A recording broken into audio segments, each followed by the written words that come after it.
Hey guys, tonight we're time traveling to a Halloween that smells like boiled turnips and probably ends with someone getting whacked with a wooden spoon. That's right, Halloween in the 1800s. Not Instagram pumpkins, not your neighbor's questionable costume. We're talking real, actual people. Soot-stained, slightly tipsy, and extremely superstitious, staggering through a night when the scariest thing you might see is your uncle's home dentistry attempt. So before you settle in, take a moment to like and subscribe, but only if you actually enjoy what I do here. Leave a comment telling me where you are listening from and what time it is for you. Now, dim the lights, switch on a fan for that white noise, and get as comfortable as possible. Let's pause for a second. Have you ever wondered what Halloween was really like in the 1800s? Did people actually carve pumpkins?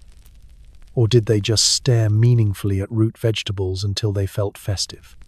Did kids go trick-or-treating, or did they just pester local blacksmiths for a spare horseshoe and call it a night? Was there apple bobbing? Or was it more like dunk your face in something vaguely clean and hope for the best? Did people fear ghosts, or just the neighbor's homemade punch? Would you last a night wearing woolen underwear, playing fortune-telling games with cabbage, and dodging tipsy relatives wielding hot pokers? Would you survive a séance with your great-aunt Edna, who swears she's part witch on her mother's side? Would you make it through a night with no candy, no costumes from Amazon, and the looming fear of being roped into a parlor game involving actual livestock? Congratulations. You've just woken up on October 31st.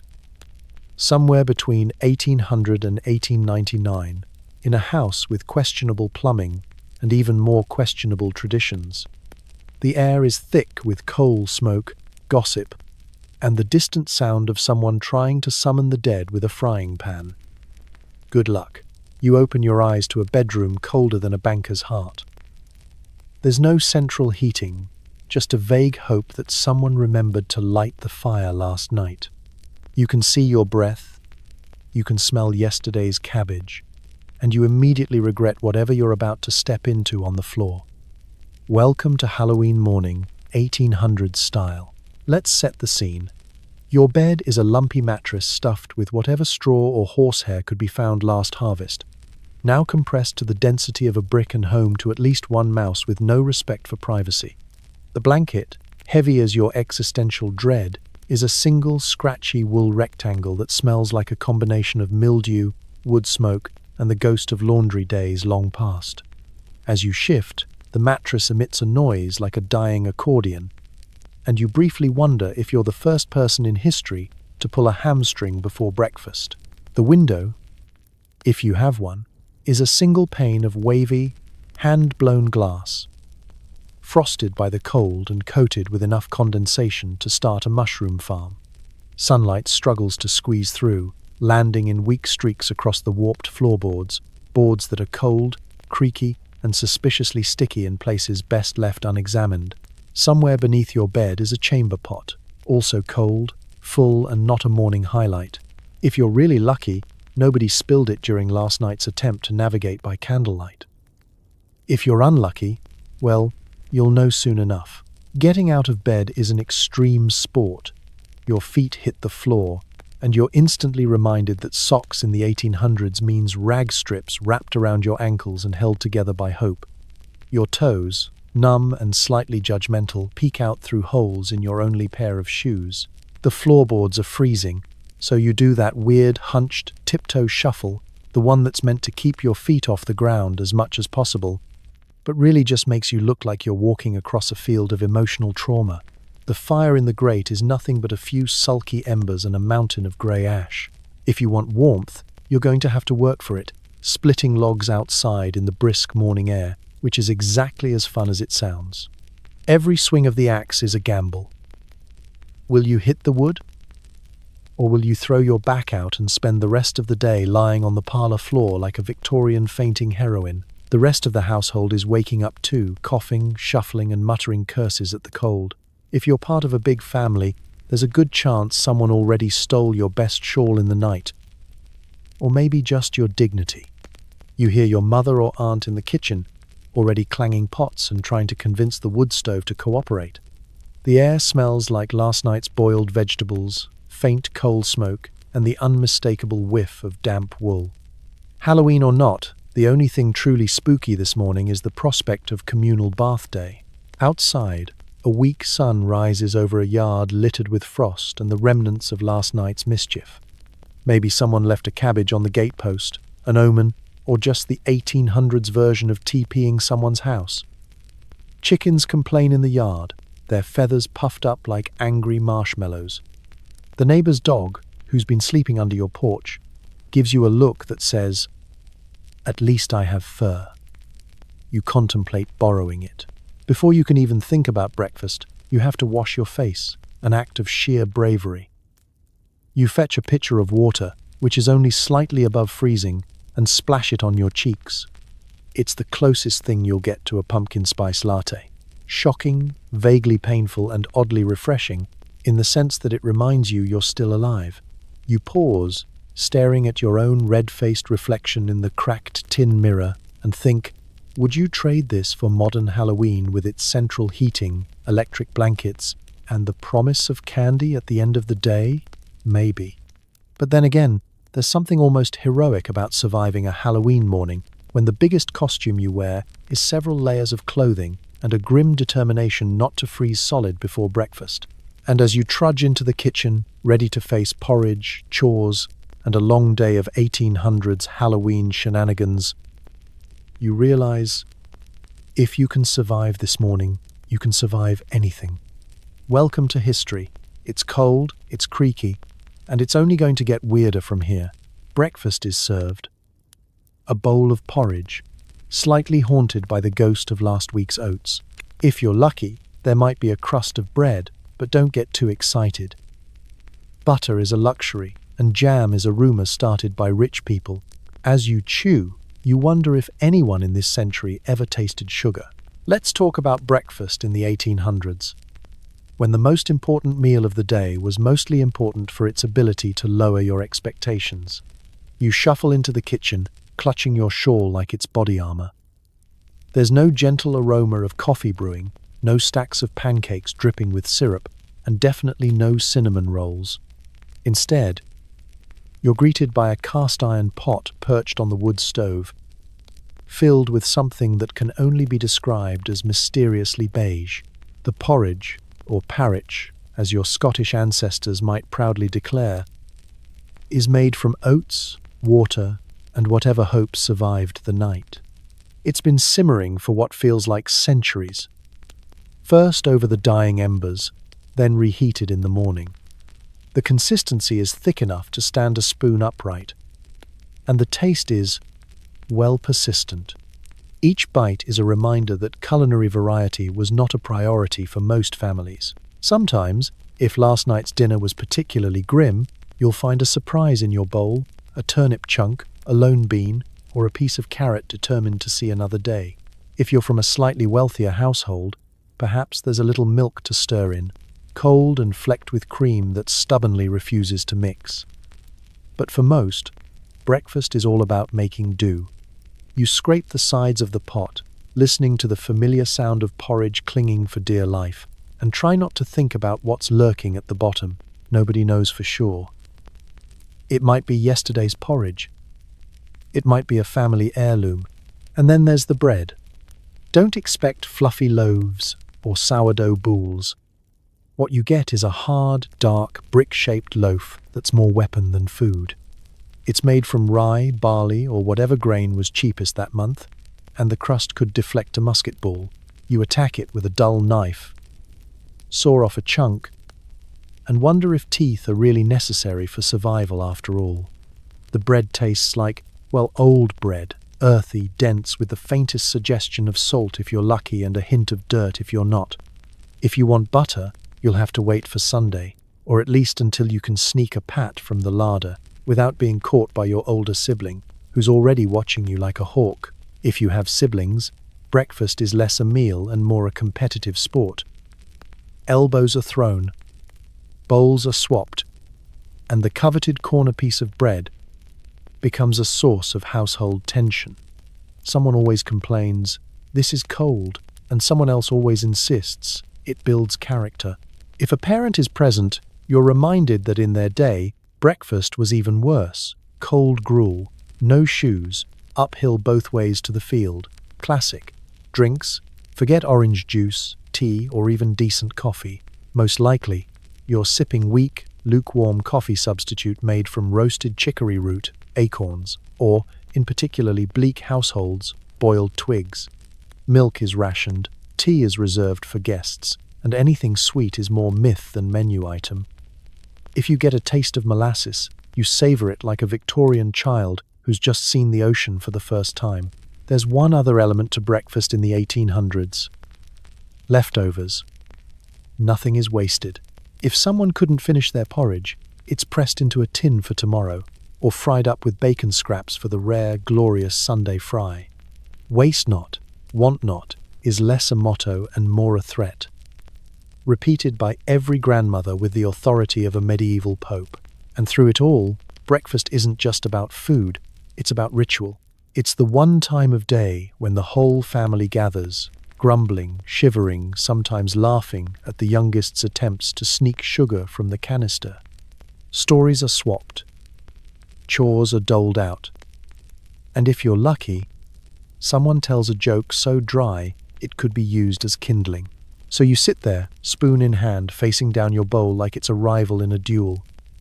It's not glamorous, it's not delicious, but it's history. And as the last oat clings stubbornly to your spoon, you remember, this is just the beginning. There's a whole day of Halloween chaos ahead, and if you're full even a little bit, you're already ahead of the game. Time to dress. Layer upon layer of wool, linen, and whatever smelled least offensive on the chair. Clothes are designed for warmth, not style, and they all itch. You check your hair for uninvited guests, because nothing says festive like a lice inspection. Let's not sugarcoat it. Getting dressed in the 1800s is less getting ready and more constructing a personal fortress against frostbite and judgment.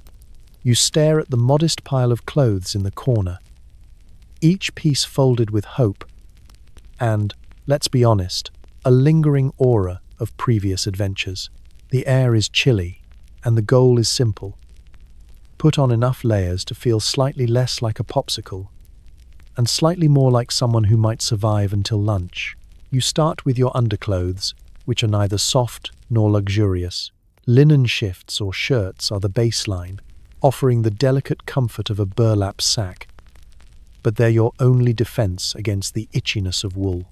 Next comes a pair of woolen stockings, with more holes than a plot in a ghost story, and a suspicious dampness that never seems to go away. If you're really unlucky, your only pair is still wet from yesterday's failed attempt at laundering, also known as waving it near the fire and hoping for the best.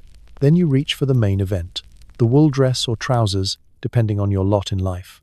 The fabric is thick, scratchy, and unyielding, designed not to flatter but to endure years of rain, soot, and whatever the cat dragged in. If you're especially fashion-forward, or simply have access to a grandparent's trunk, you might add a second petticoat or a waistcoat, which only enhances your resemblance to a very anxious onion. In colder parts of the world, layering is less about trends and more about basic survival. Each layer traps a little heat, though by heat we mostly mean slightly less cold than outside. Now, let's talk outerwear. Shawls, cloaks, and coats are essential, all equally heavy and all imbued with the lingering scent of damp sheep. A scarf, if you're lucky enough to have one, is wrapped several times around your neck, both as insulation and as a convenient place to wipe your nose when no one's looking.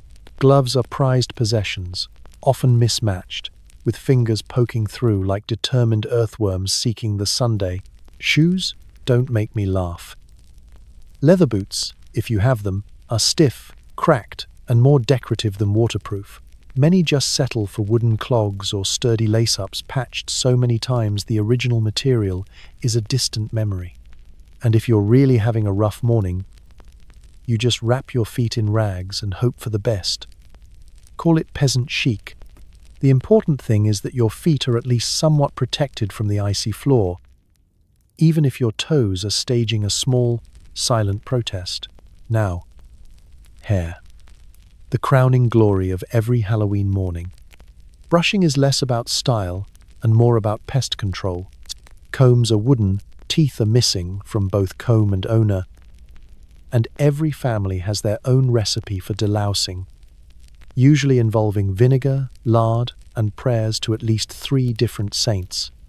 You check behind your ears, searching for movement, and if you find any, well, congratulations, you're officially part of the family.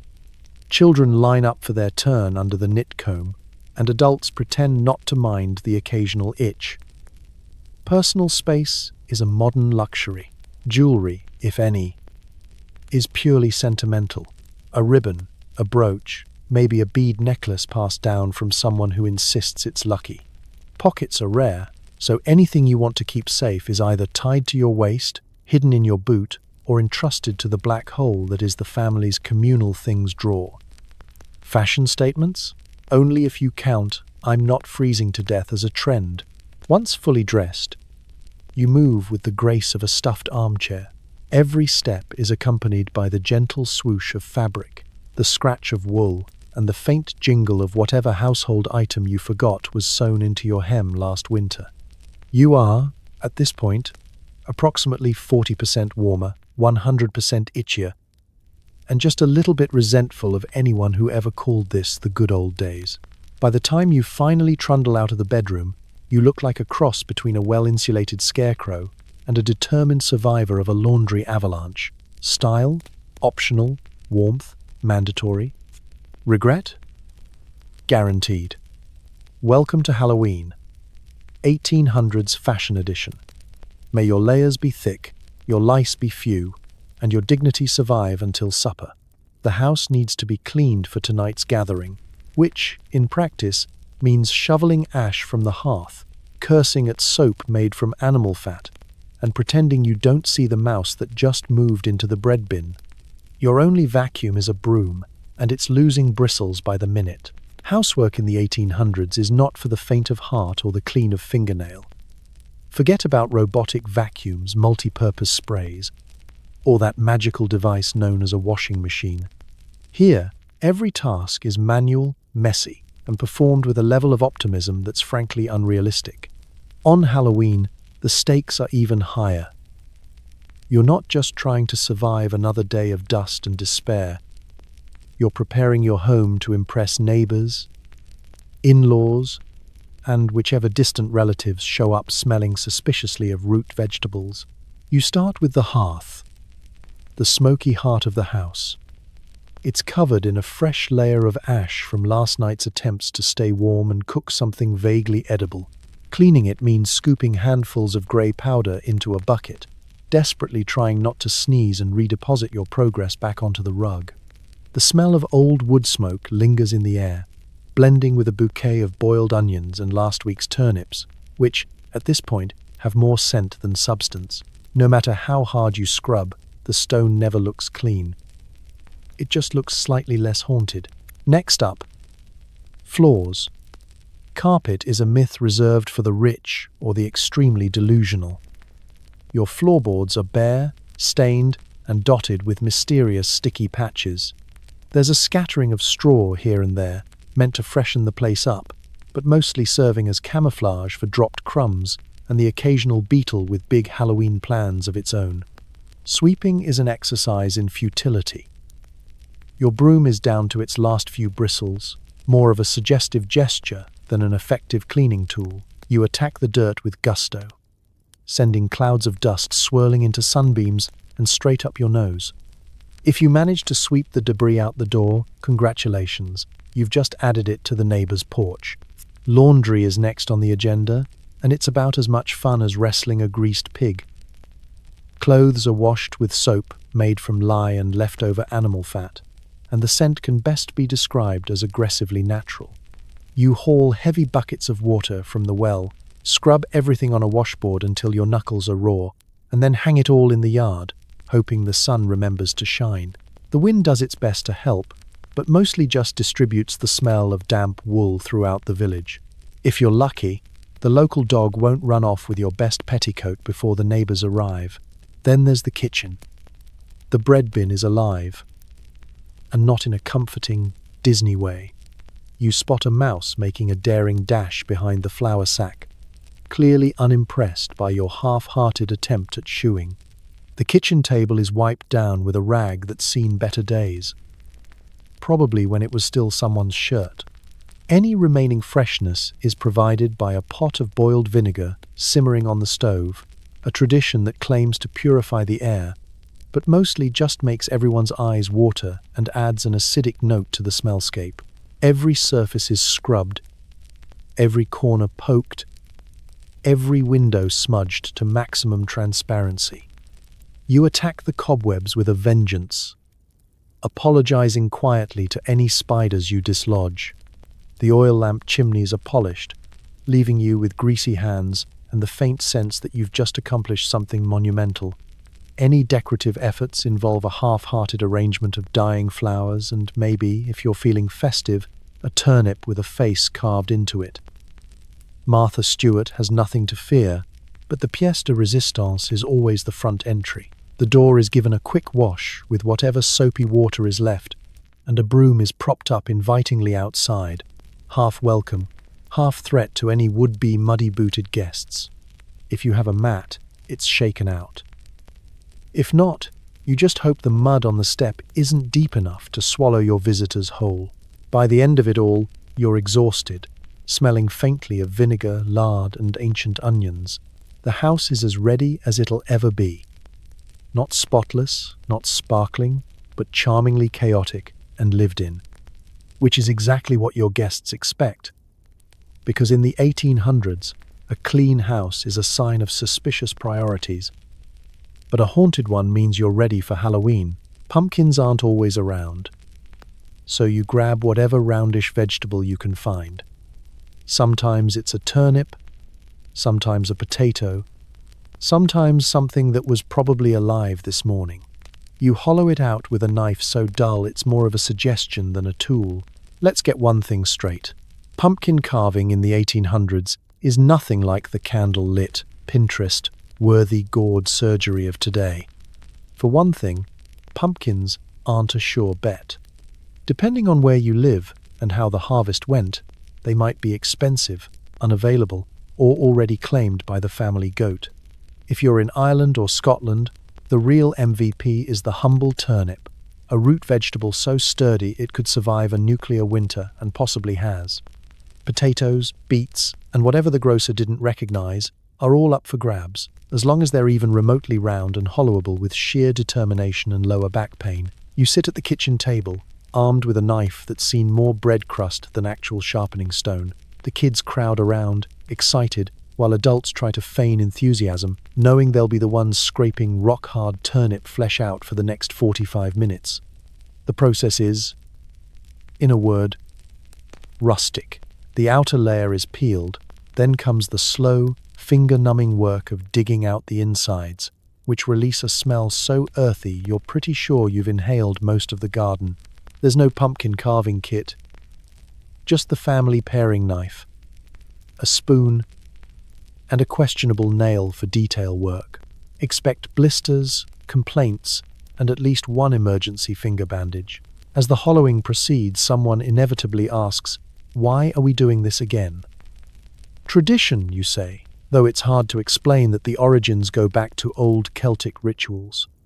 In the old country, people carved faces into root vegetables and set candles inside to ward off evil spirits or just nosy neighbors. The scary faces aren't meant to be cute. They're designed to frighten away ghosts, witches, and probably the neighbor's sheep.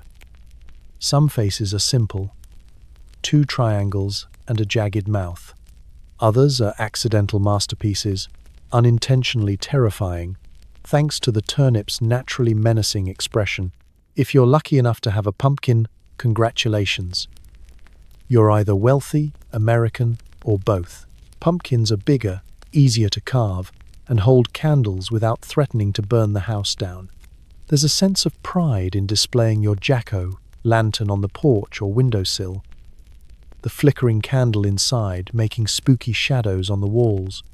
The smell of scorched pumpkin mingles with coal smoke and boiled onions, creating an aroma you won't find in any Yankee Candle catalogue. But most families aren't so lucky. You work with what you've got. A beet that leaks red juice all over the table, a potato that collapses under its own ambition, or the classic turnip with its thick, waxy skin. Kids compete for the ugliest face, while grown-ups secretly hope someone's artistic attempt won't come alive and haunt them. It's a group effort, with commentary from the peanut gallery.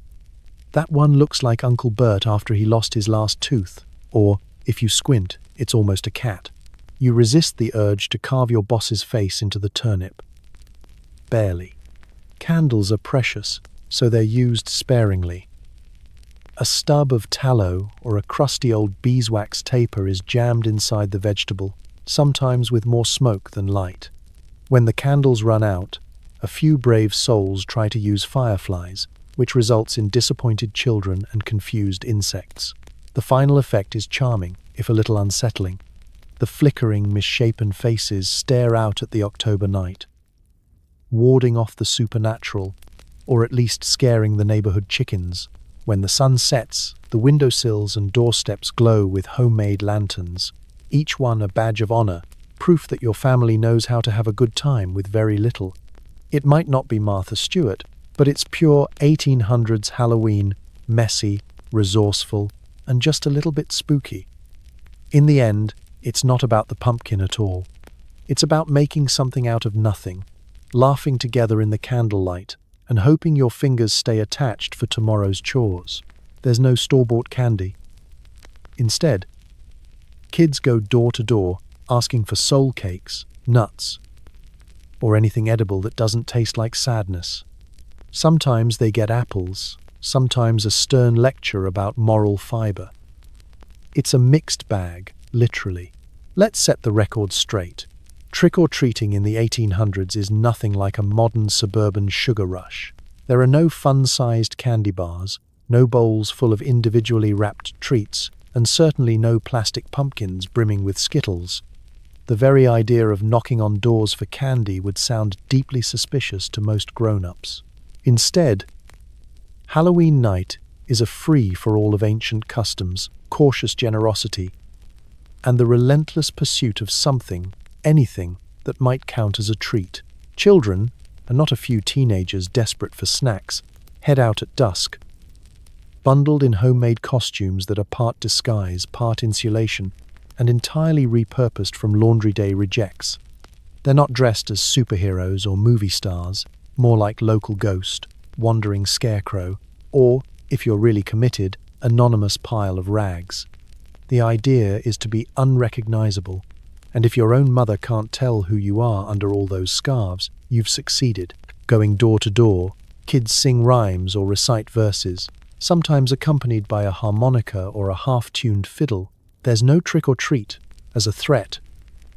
Instead, the exchange is a little more formal and, frankly, a lot more awkward. The traditional request might sound like, "A soul cake, a soul cake. Please, good missus, a soul cake." Or just a hopeful look and an empty pocket. The treat is often a dense, slightly sweet bread cake, baked with currants or raisins if the household is feeling flush. Sometimes, it's a hard apple, a handful of nuts, or, on unlucky nights, a boiled potato. You learn to temper your expectations. For the homeowners, this is a test of character and pantry. Giving generously is seen as good luck. Refusing might mark your house for mild mischief or just a bout of local gossip. Sometimes, treats are handed out to appease spirits and bring blessings for the coming winter. Sometimes, it's just to keep the neighborhood kids from swiping the last of your firewood. More than one family meets the annual rush with a strategic disappearance. Doors bolted, curtains drawn, and lights snuffed out, as if everyone went to bed at sunset for health reasons. Everyone knows better. Not all treats are edible. If you're unlucky, or simply living in the wrong neighborhood, you might end up with a lecture on hard work, virtue, or the dangers of idleness. There's always one person who claims sugar rots the teeth and the soul, and instead hands out proverbs or a pamphlet on good behavior. The disappointment is real, but it's still marginally better than nothing. Alongside soul cakes and apples, there's a currency of homemade fudge, brittle toffee, or, in the more rural reaches, a generous spoonful of whatever jam didn't ferment over the summer. Kids trade and barter their loot as soon as they're out of sight. I'll give you my nut for your cake, or trade you a boiled beet for literally anything else. The whole process is rowdy, haphazard, and driven by rumor. If a certain house is rumored to give out real honeycomb, there will be a stampede. If someone gave out roasted chestnuts last year, you never forget. Older kids and troublemakers sometimes indulge in mild pranks if the night is thin on treats. A missing garden gate, a rearranged woodpile, or a smear of soot on the doorknob are all possible reprisals. These aren't serious tricks, just small acts of chaos that signal disappointment and keep the tradition alive. As the night deepens and the air grows colder, pockets fill up with crumbs, sticky fruit, and the occasional treasured coin. Children head home, triumphant or slightly sticky, proud of their haul and eager to compare. There's no sugar crash, just the quiet satisfaction of tradition, the taste of nutty bread, and the knowledge that, for one night, the whole village played along. In the end, trick-or-treating in the 1800s isn't about candy. It's about community, old rituals, and the simple thrill of asking, and sometimes, just sometimes, receiving. And if you don't like what you get, there's always next year, or at least a neighbor's unguarded cabbage patch.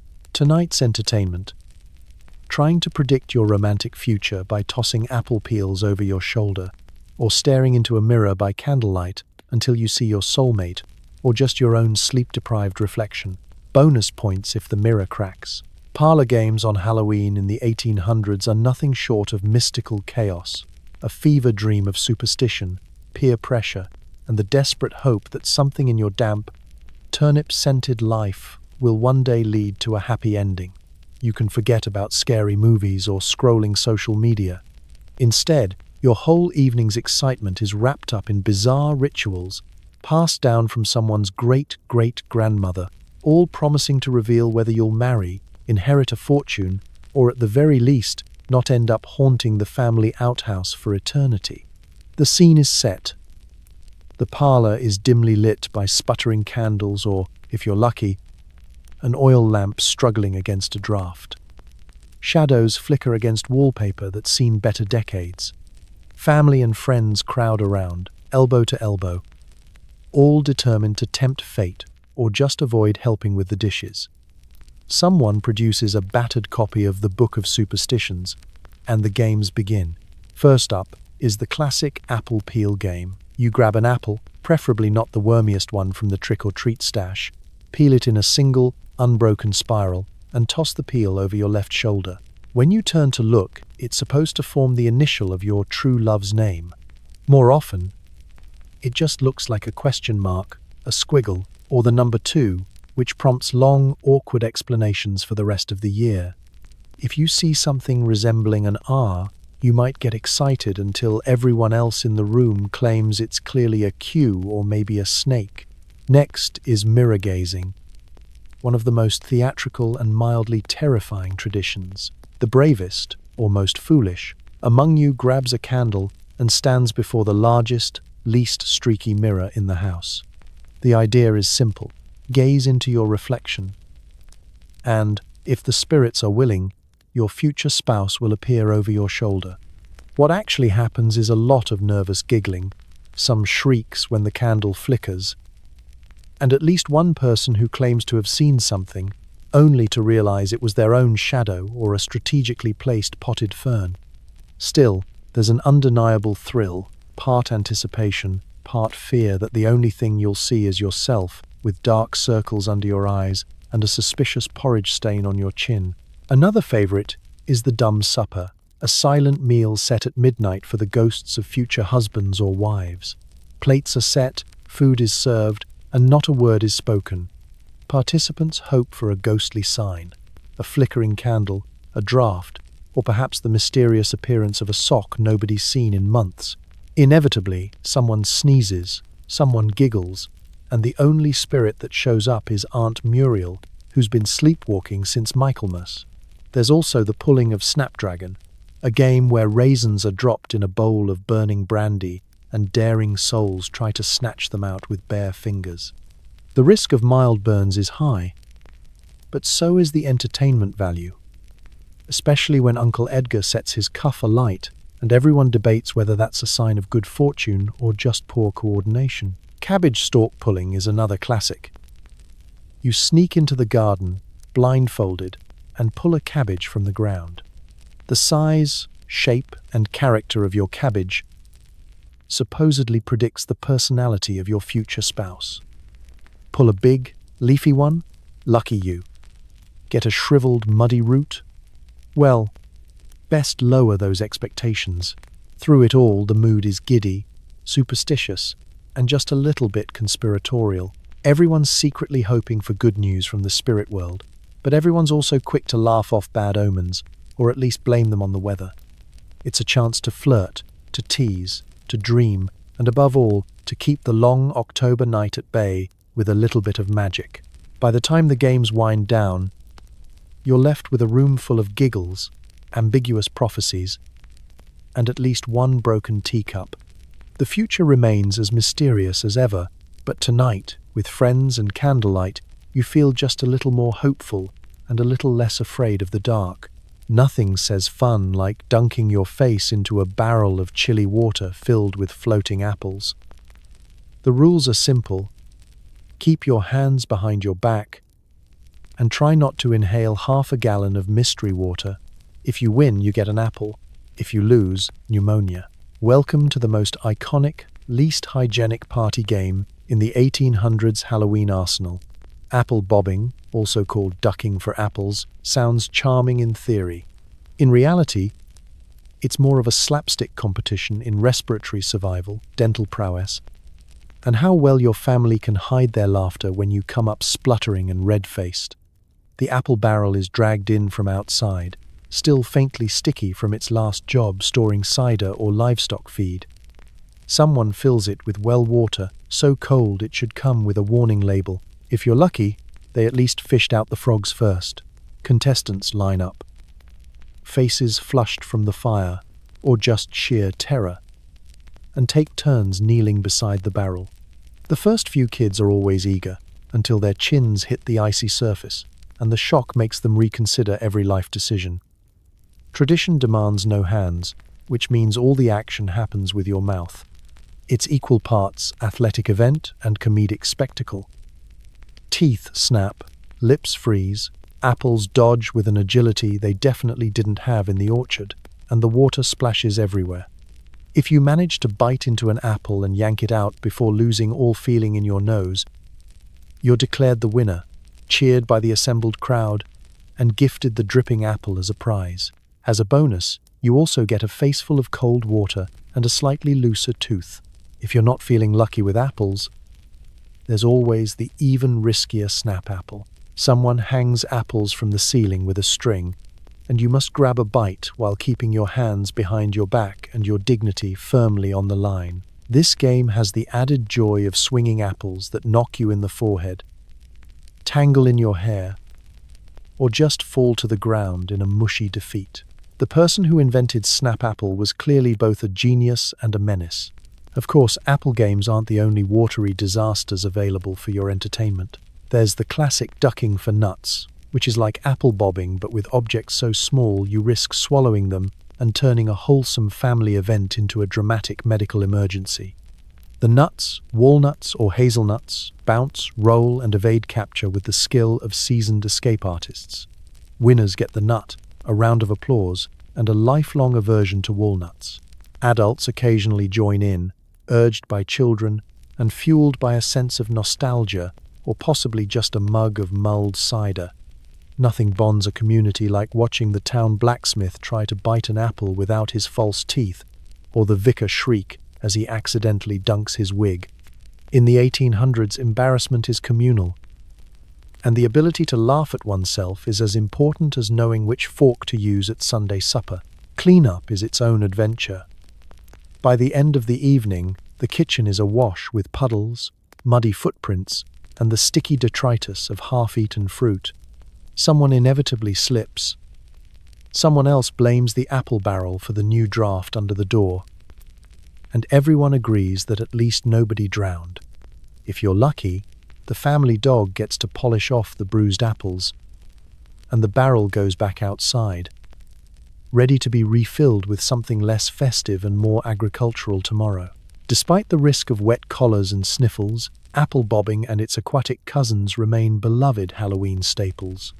The laughter echoes, the apples keep rolling, and for one night, the cold, damp kitchen is a scene of genuine joy.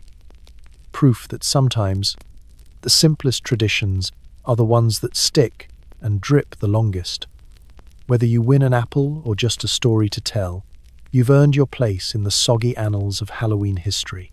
You bake soul cakes, which are less cake and more slightly sweet bread puck.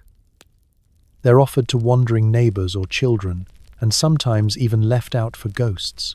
If you're lucky, you get to eat one before the mice do. Let's talk about the great Halloween treat of the 1800s, the legendary soul cake. If you're picturing a soft, frosted cupcake, prepare to adjust your expectations dramatically downward. Soul cakes are sturdy little discs, round, golden, faintly sweet, and able to withstand a drop from shoulder height.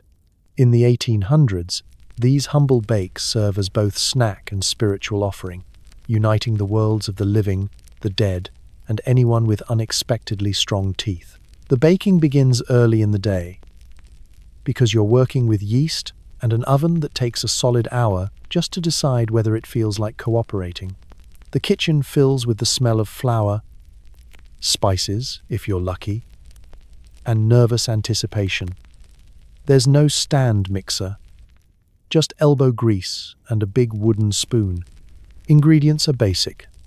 Flour, a bit of butter or lard, dried fruit if you're fancy, a little sugar or honey if the household is flush, and spices like nutmeg, allspice, or cinnamon, which are strictly rationed and guarded by someone's grandmother, like the family jewels. The dough is dense, more like bread than cake, and shaped by hand into thick, palm-sized rounds. While the soul cakes rise by the hearth, the children hover, hoping to steal one early. But tradition says you don't eat them all yourself. These cakes have a purpose. They're given away to solars, neighbors, children, or even the very poor, who go door to door singing rhymes and asking for prayers for the dead. Sometimes, soul cakes are left on windowsills or at the edge of the garden, offered up for wandering spirits believed to visit on All Hallows' Eve. The idea is simple. By giving away soul cakes, you secure good fortune for the living, mercy for the dead, and, if all goes well, a mouse-free pantry. The ritual of souling is part charity, part performance. Groups of children and a suspicious number of teenagers with deep voices and fake freckles roam the village, singing a familiar tune. A soul, a soul, a soul cake. Please, good missus, a soul cake. An apple, a pear, a plum, a cherry, any good thing to make us merry. Some households offer cakes, some provide apples, nuts, or nothing but a lecture on the value of thrift. At each door, the soulers recite their lines, say a quick prayer for the homeowner's departed relatives, and move on, pockets full of slightly squashed treats and an occasional boiled beet that nobody wants to claim. It's an old custom, half solemn, half opportunistic, equal parts spiritual and strategic snack gathering. For the hosts, the tradition is both a point of pride and a source of mild anxiety. There's a rush to bake enough cakes for every caller. If you run out, there's always the backup. Slices of hard cheese, stale bread, or in desperate moments, whatever's left from last night's stew. Soul stew never caught on. Each family hopes their offerings will bring good luck, or at least keep their house off the local ghost's itinerary. Soul cakes aren't just handed out at the door. Some are left on graves or near crossroads for lost souls. And a few are tucked away for family members who can't be home this Halloween, living or otherwise.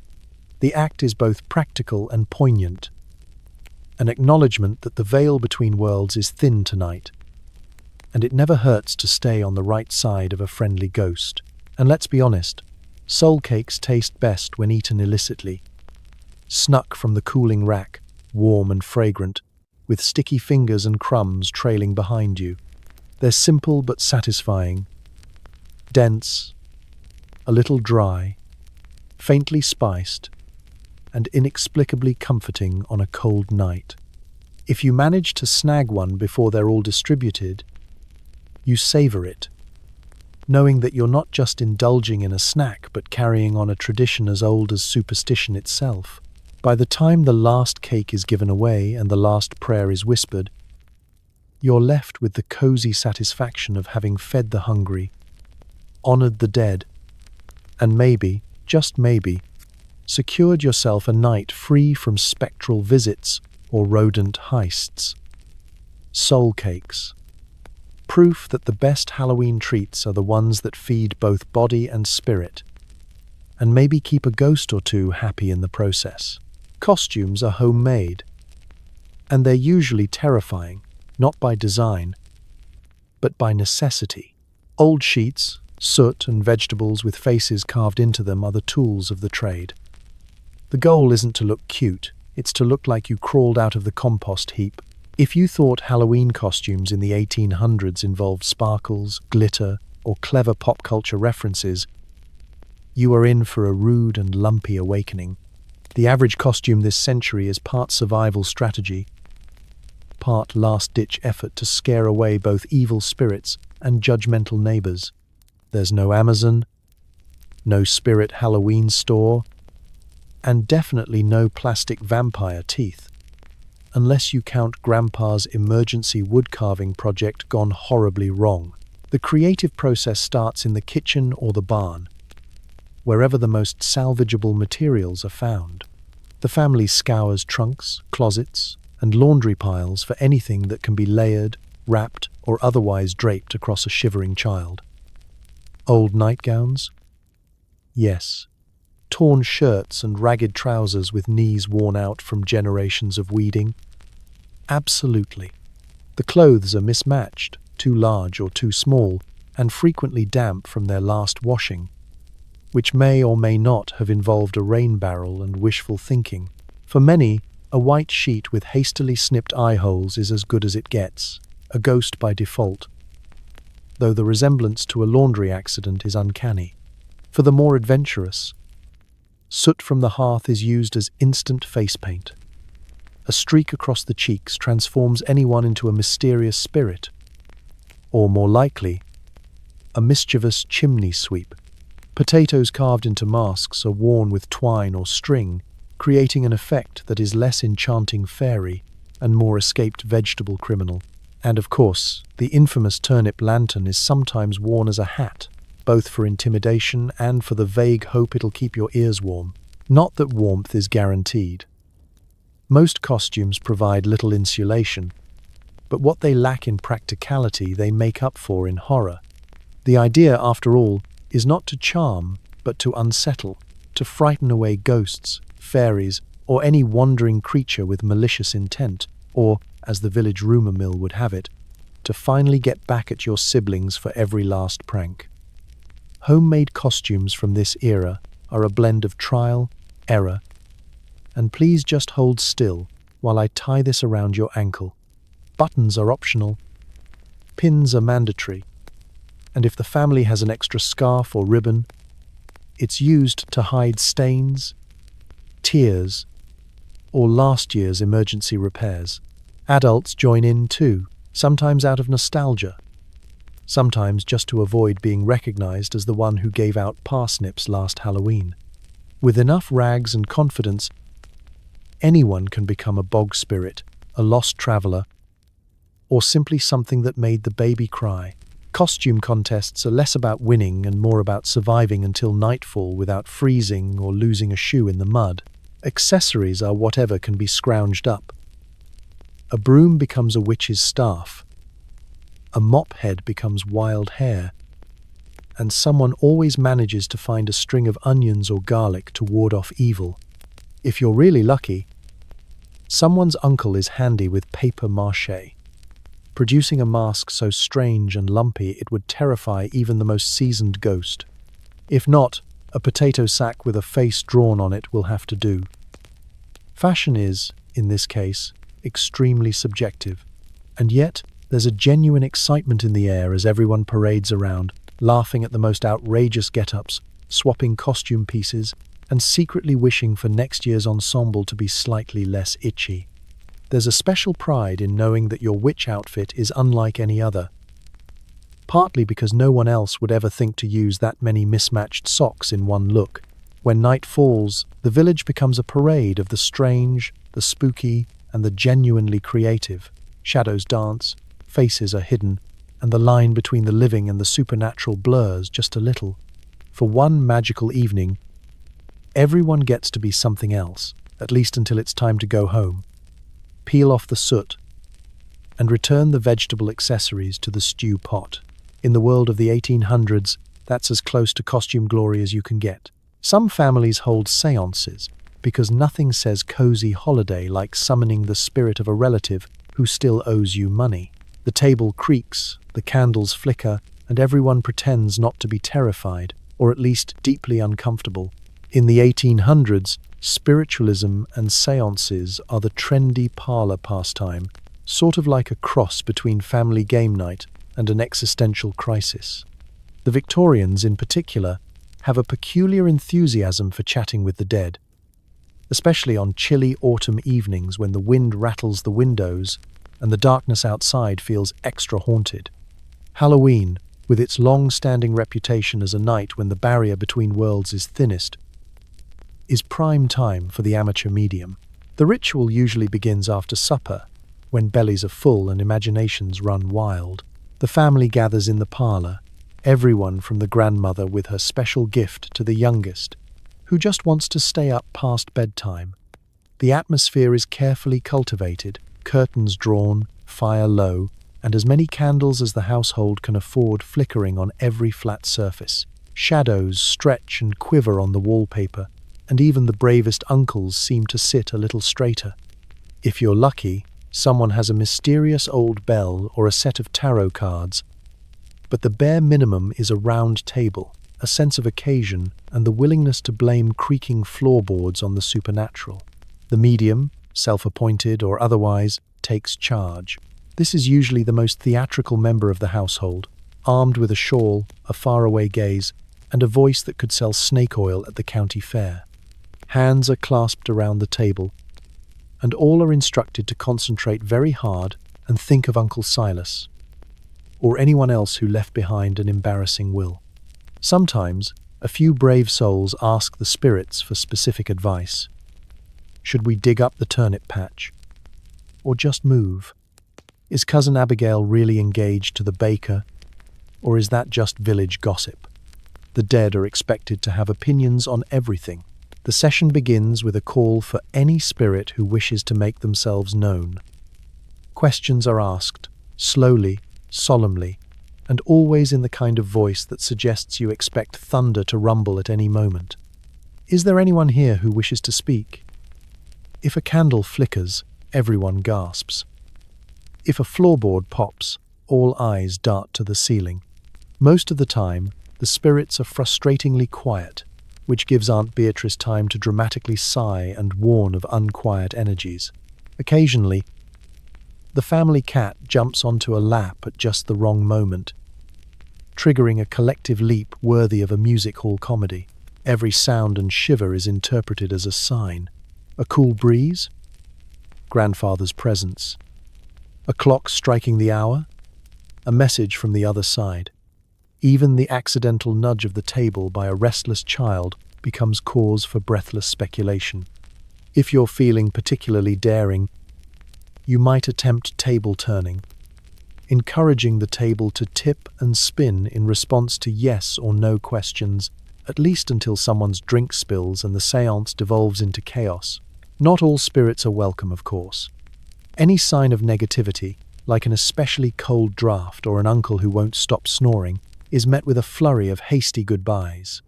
The session always ends with someone, usually the most anxious participant, reciting a protective prayer or firmly announcing, "We now close the circle," as if that's all it takes to keep a horde of ghosts from settling in for tea. At the end of it all, the candles are snuffed, nervous laughter fills the room, and everyone agrees not to mention that one time Great Aunt Hilda swore she saw the ghost of her parakeet. The whole affair is half genuine hope, half tongue-in-cheek performance, and fully an excuse to gather close and feel that delicious shiver of what if. Whether you actually reach the other side or just stir up a little family drama, the séance is a Halloween tradition that proves the dead aren't the only ones with unfinished business. So you tuck yourself in later that night, listening for creaks and whispers, and wonder, did Uncle Silas have any final words? Or was he just as lost as the rest of us, trying to make sense of a world where even the living can't always get their message across? Garlic on the windowsill, iron under the pillow, a horseshoe above the door. You're not paranoid, you're prepared. The line between tradition and low-key panic is very thin. The 1800s may be a century of steam trains and scientific lectures. But when it comes to Halloween night, the entire house transforms into a fortress of superstitions, wards, and half-remembered rituals from the old country. You might have survived the morning's chill, the haunted porridge, and a séance with the in-laws, but now the real work begins. Keeping the supernatural at bay, one bizarre precaution at a time. First, there's the garlic. Not just for cooking, garlic is the MVP of the supernatural defense team.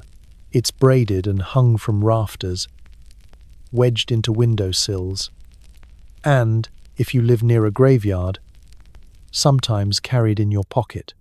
The pungent smell fills the house, making it impossible for any self-respecting spirit, neighbor, or hungry vampire to stick around for long.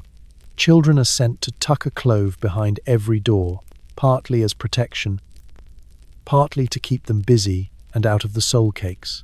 Next comes the iron.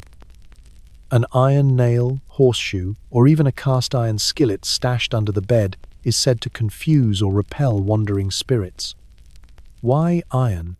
Ask anyone, and you'll get a confident explanation that makes less sense the longer you listen. Spirits can't cross iron, says Grandpa, because iron is too honest. You don't ask follow-up questions. You just wedge that horseshoe over the doorway, open side up to catch the luck, and hope the only thing coming in tonight is a cold breeze. Salt is another classic defense, if you have any left after preserving the family's winter rations. A circle of salt around the hearth, a pinch on the windowsill, or a discreet line at the threshold are all supposed to keep spirits from crossing into your home. It's also handy for fending off anyone who says your soul cakes are too bland. Every time someone spills salt, there's a mad scramble to toss a pinch over the left shoulder, just in case the devil is lurking behind you. Bored and ready to cause trouble, the placement of brooms, rakes, and even the family's best walking stick all matters. Leaning a broom across the doorway? Spirits will trip, obviously. Laying it flat by the back step? That's a sign to fairies that they're not welcome. Some people sweep the entire house before sunset to chase out evil, which really just chases out dust and, occasionally, a disgruntled pet. Mirrors are another concern. On Halloween, every reflective surface is a potential portal. If you must have a mirror out, it's usually covered with a scarf or towel, just in case a lost soul tries to drop in for a visit. The more dramatic members of the family might turn the mirrors toward the wall or stash them in a wardrobe for the night, swearing it's for safety. If you ask why, they'll only shake their heads and mutter about what happened to the Petersons down the lane. Then there are the odds and ends. Rowan twigs tied with red thread above the mantelpiece, a silver coin slipped under the doormat, and a piece of bread set aside for the wandering poor, living or otherwise. Some swear by holy water flicked at the doorframe, others by saying a prayer in every room at dusk. The best approach is to do all of them at once. After all, you never know what works until you try it. And Halloween is not the night to get experimental. By the time darkness falls, the house is festooned with enough garlic to ward off an army, bristling with iron and salt, and filled with the comfortingly odd scent of candles, bread, and slight anxiety. Every creak and rustle is blamed on the wind or, failing that, on the fact that someone forgot to prop the broom up correctly. But even skeptics can't resist glancing over their shoulders, just in case. You lie in bed that night, tucked beneath extra blankets, secure in the knowledge that you've done everything humanly possible to keep evil spirits, and possibly nosy relatives, outside where they belong. Whether or not the superstitions work is beside the point. On Halloween, there's real comfort in ritual, in garlic, and in knowing that at least for tonight, you're as safe as a person surrounded by iron and carbs can possibly be. Tonight's meal is a feast by 1800 standards. Boiled potatoes, roasted root vegetables, and maybe a piece of meat. If you're upper class, it's a spread. If you're not, it's just slightly more food than usual, seasoned with hope. The Halloween feast in the 1800s is the high watermark of the day. A communal event where the table groans, not under the weight of food, but under the collective effort and expectation of everyone in the house. Preparations have been underway since before sunrise, involving more peeling, chopping, and muttered prayers than any meal outside Christmas or Michaelmas. For many, this is the one night of autumn when the pantry is raided for a few precious extras. Tonight, you're not just eating to survive, you're eating to celebrate. Even if most of what you're celebrating is the miracle of still having teeth. The main feature is potatoes. There are boiled potatoes, mashed potatoes, potatoes roasted in the ashes, and, if you're daring, a potato cake fried in leftover bacon grease. Root vegetables of every stripe make an appearance. Carrots, parsnips, beets, and turnips, boiled, baked, or mashed within an inch of their lives. If you're lucky, the carrots still taste vaguely like carrots and not like the earthy soil they grew in. The real treat is butter, brought out in a tiny dish, fiercely protected from the greedy eyes of children and any dog with a working nose. If you're among the well-off, you may have a roast on the table, beef, mutton, or a suspiciously small chicken. The meat is carved ceremoniously, with each person receiving a slice so thin it's practically transparent. There's always someone who loudly insists they're saving room for dessert just to avoid the awkwardness of a plate of bones. If you're less fortunate, a bit of bacon, ham, or a few pieces of sausage will have to do, mostly as a garnish to the never-ending parade of root vegetables. Accompanying the main courses are dense slabs of brown bread, crusty and toothsome, sometimes flecked with seeds or, in especially frugal households, stretched with mashed beans. Butter is spread as thin as gossip, and if anyone has a jar of homemade pickles, it's passed around like a family heirloom, carefully rationed, highly coveted, and eyed with suspicion by anyone who remembers last year's vinegar disaster. On the fanciest of tables, there might be a pie, a triumph of kitchen engineering and wishful thinking.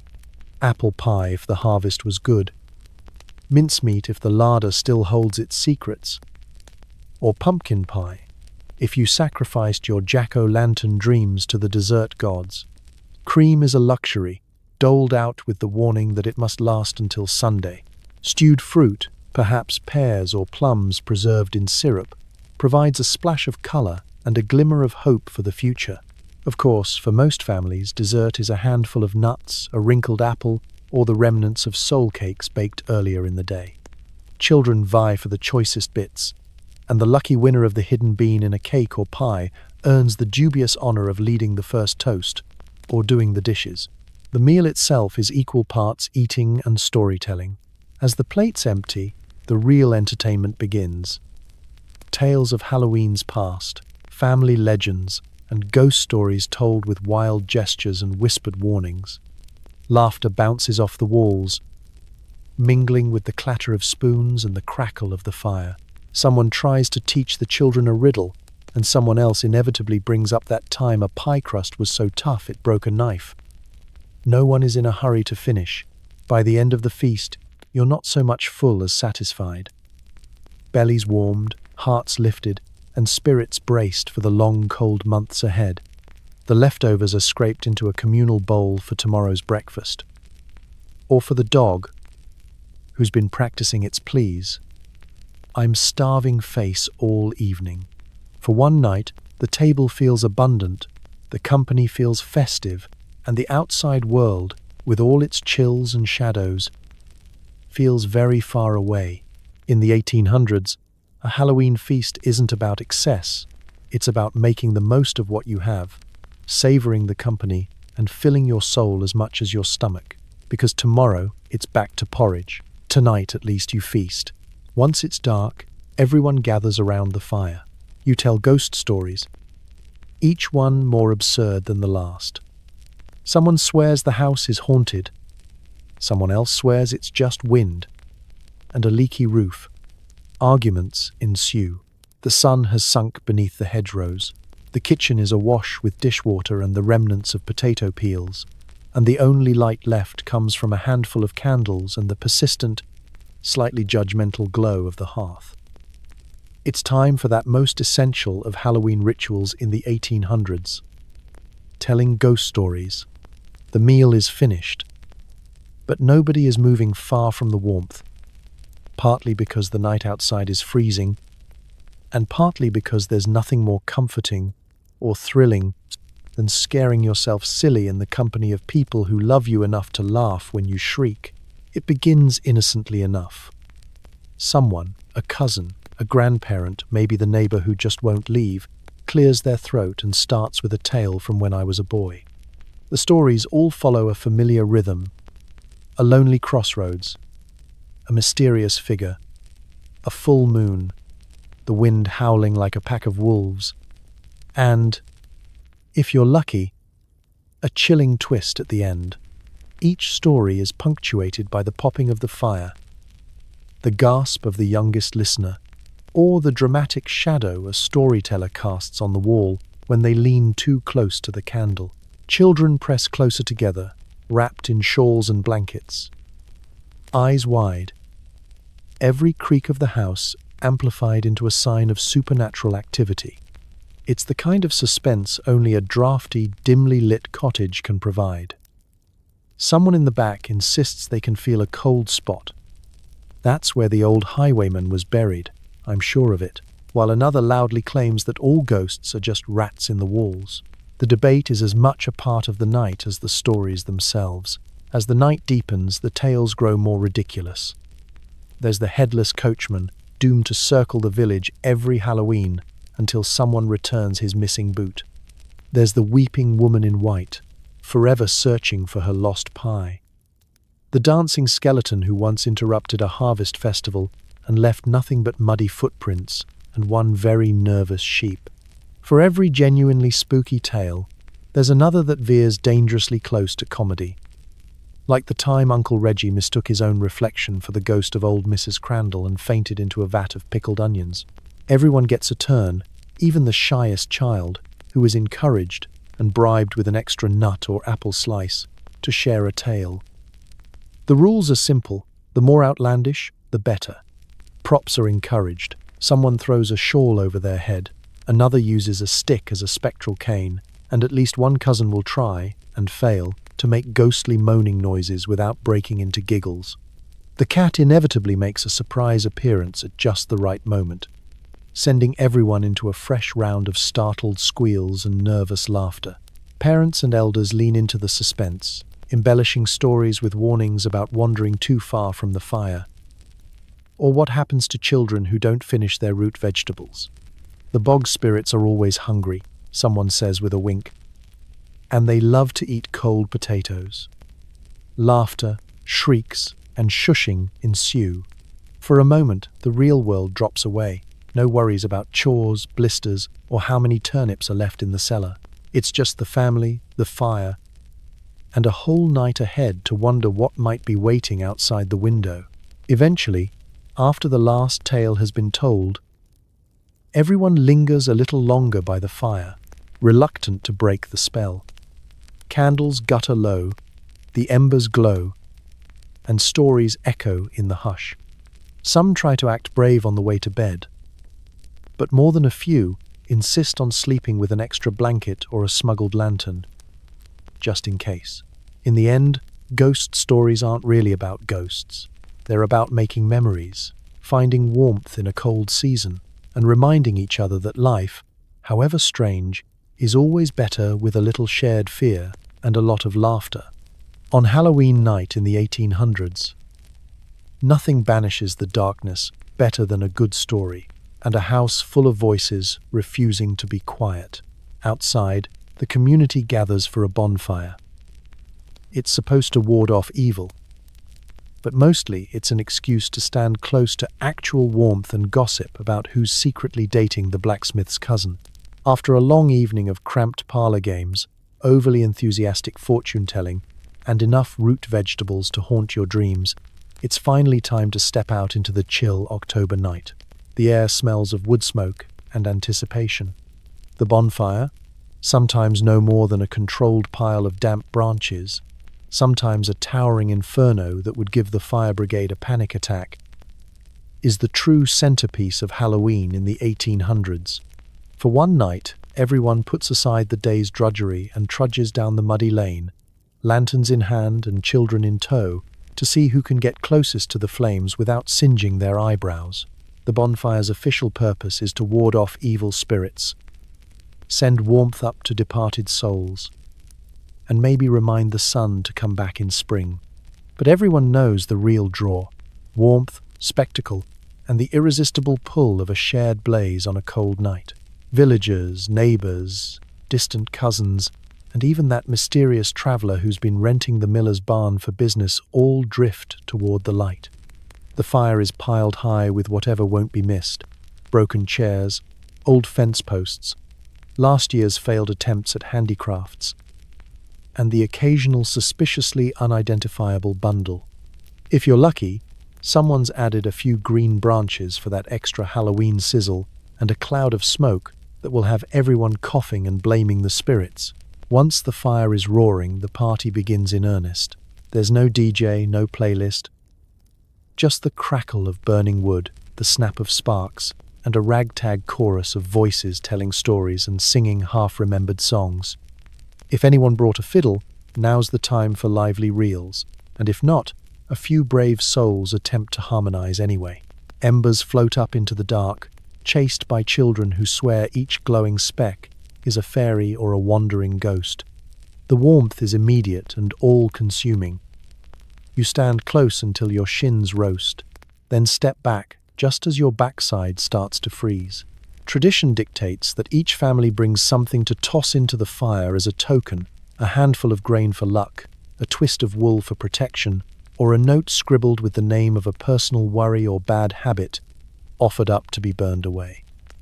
Superstitions run wild: leap over the flames for good luck, walk around the fire 3 times to guarantee a happy winter, or just warm your hands and soak in the moment. If someone stumbles during a leap, everyone laughs, and then spends the next year reminding them at every possible opportunity. Gossip flourishes in the firelight. Shadows provide cover for whispered secrets: who's sweet on whom, which family is hoarding apples, and why Mrs. Pritchard's cat seems to have developed a taste for shoelaces. The bravest young folks try to impress one another with increasingly daring stunts, jumping the lowest parts of the fire, singing loudly, or just holding hands in the flickering dark. Inevitably, someone brings food: roasted chestnuts, apples on sticks, or just the last, most suspicious sausage from the kitchen. If you're really lucky, you get a taste of something sweet, like treacle toffee, before it's dropped in the mud and everyone pretends it never existed. The dog, meanwhile, scores a feast, picking up whatever falls and doing its best to look innocent. As the night wears on, the fire burns down and the crowd thins. The embers glow, voices grow softer, and the stories become a little more wistful, hopes for the next harvest. wishes for health, memories of those no longer here. It's a time for both letting go and holding close. The bonfire becomes a silent promise. The cold season is coming, but for tonight, there is warmth, laughter, and the undeniable comfort of knowing you're not alone. And so, you head home smelling of smoke, cheeks flushed, a little bolder against the darkness. The world may be full of chills and shadows, but for a few bright hours, the fire and the company of neighbors make it all feel a little less daunting. That's Halloween in the 1800s, part magic, part mischief, all heart. Halloween isn't Halloween without a little mischief.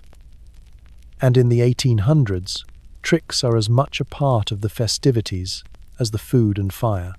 Sure, you've spent the day bobbing for apples, tossing cabbages, and staring down your destiny in a murky mirror. But as the evening creeps along and adults get distracted by bonfire warmth and gossip, it's time for the younger crowd to get creative with their own brand of chaos. Forget mass-produced toilet paper or shrink-wrapped eggs. Most villages don't have either. And if they do, the risk of actual punishment is enough to keep things relatively tame.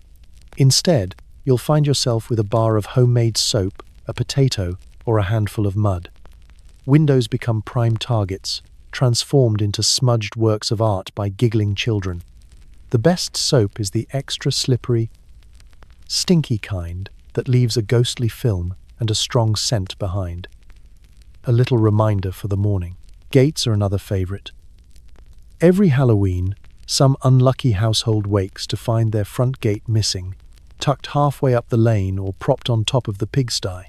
In some places, pranksters simply swap neighbors' gates for no reason other than tradition. It's the closest thing you'll get to a village puzzle. Everyone laughing as they carry their mismatched fences home after breakfast.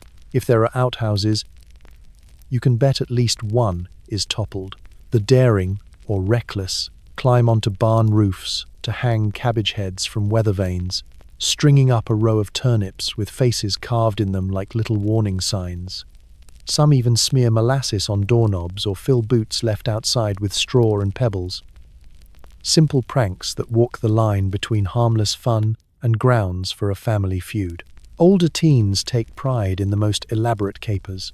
They'll leave cryptic notes, pretend to be wandering spirits, or knock on doors and run, leaving only muddy footprints and a chorus of laughter echoing down the street. Everyone knows who the culprits are, but part of the game is pretending not to, at least until next year, when it's your turn to play the stoic victim. Not all mischief is anonymous, though. Sometimes, groups of children gather to surprise a favorite neighbor with a chore they didn't ask for, scrubbing the steps with the soapy water, moving a woodpile just a little closer to the house, or braiding the neighbor's horse's mane with bits of leftover ribbon. The line between trick and treat blurs, and more than a few grown-ups pretend to be annoyed while secretly delighted by the extra attention. Of course, there are rules. Don't break anything that can't be fixed. Don't prank the grumpy old man who hates fun, and always own up if someone gets hurt.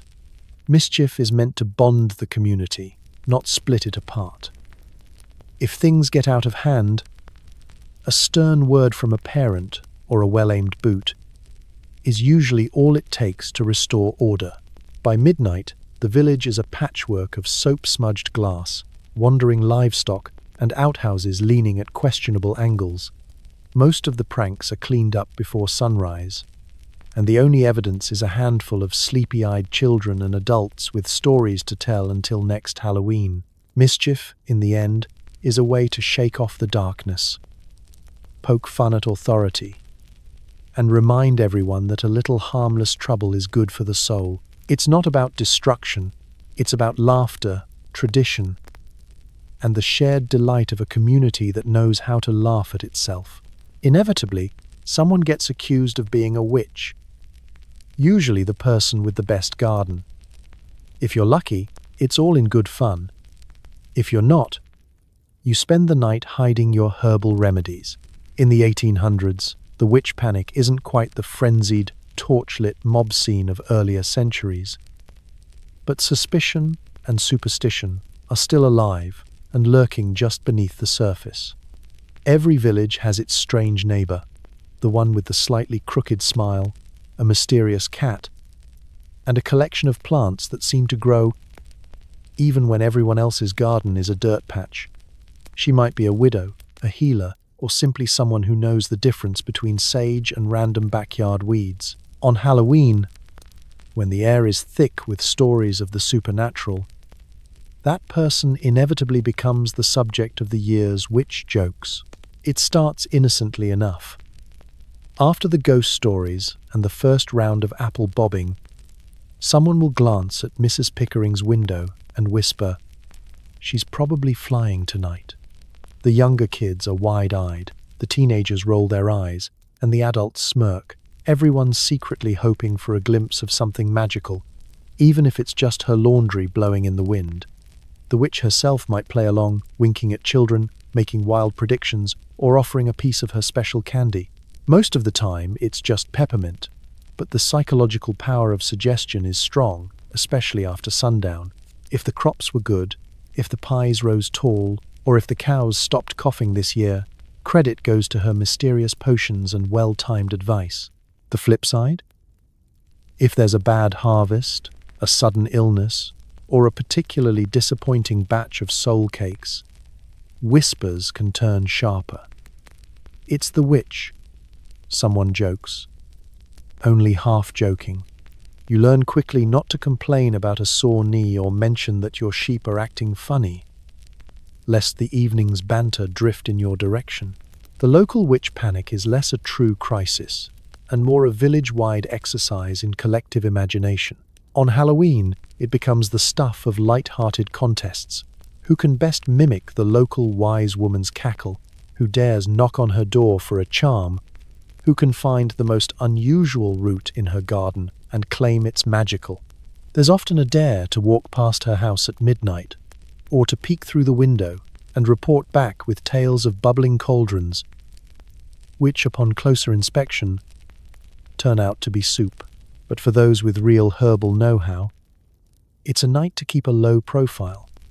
Healers and grandmothers tuck their jars and bundles away, hoping no mischievous child gets any ideas about stealing a witch's brew. The town midwife suddenly becomes very popular. Everyone wants a charm for luck or a remedy for the winter sniffles, but no one wants to admit they believe in magic come Sunday morning. Meanwhile, the subject of all this attention is often more amused than offended. After all, being the witch has its perks. You get left alone on laundry day, your garden is mysteriously never pilfered, and the children bring you extra soul cakes for good luck.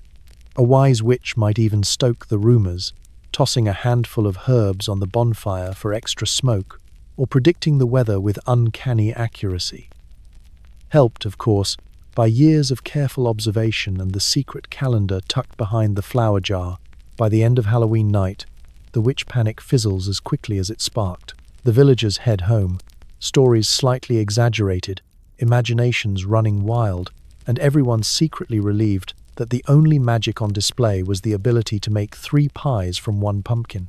But for one enchanted evening, suspicion, laughter, and just a pinch of fear make the ordinary feel extraordinary, proving that, when it comes to Halloween in the 1800s, everyone loves a little harmless magic. Black cats are both feared and pampered. If you own one, you swear it brings good luck, unless something bad happens, and then it's definitely the cat's fault. Chickens sometimes get dressed up, but nobody's really sure why. On Halloween in the 1800s, animals are a bigger part of the festivities and the superstitions than you might expect.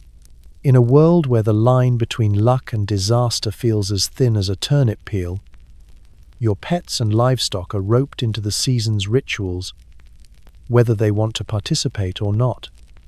And honestly, they probably don't.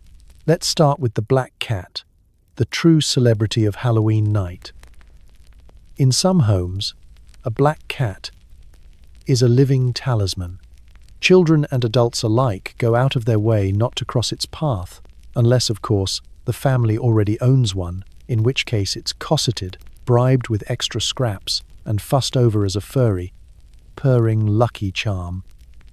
The cat seems to enjoy the attention, or at least tolerates it, in exchange for sitting by the fire and licking butter off the table.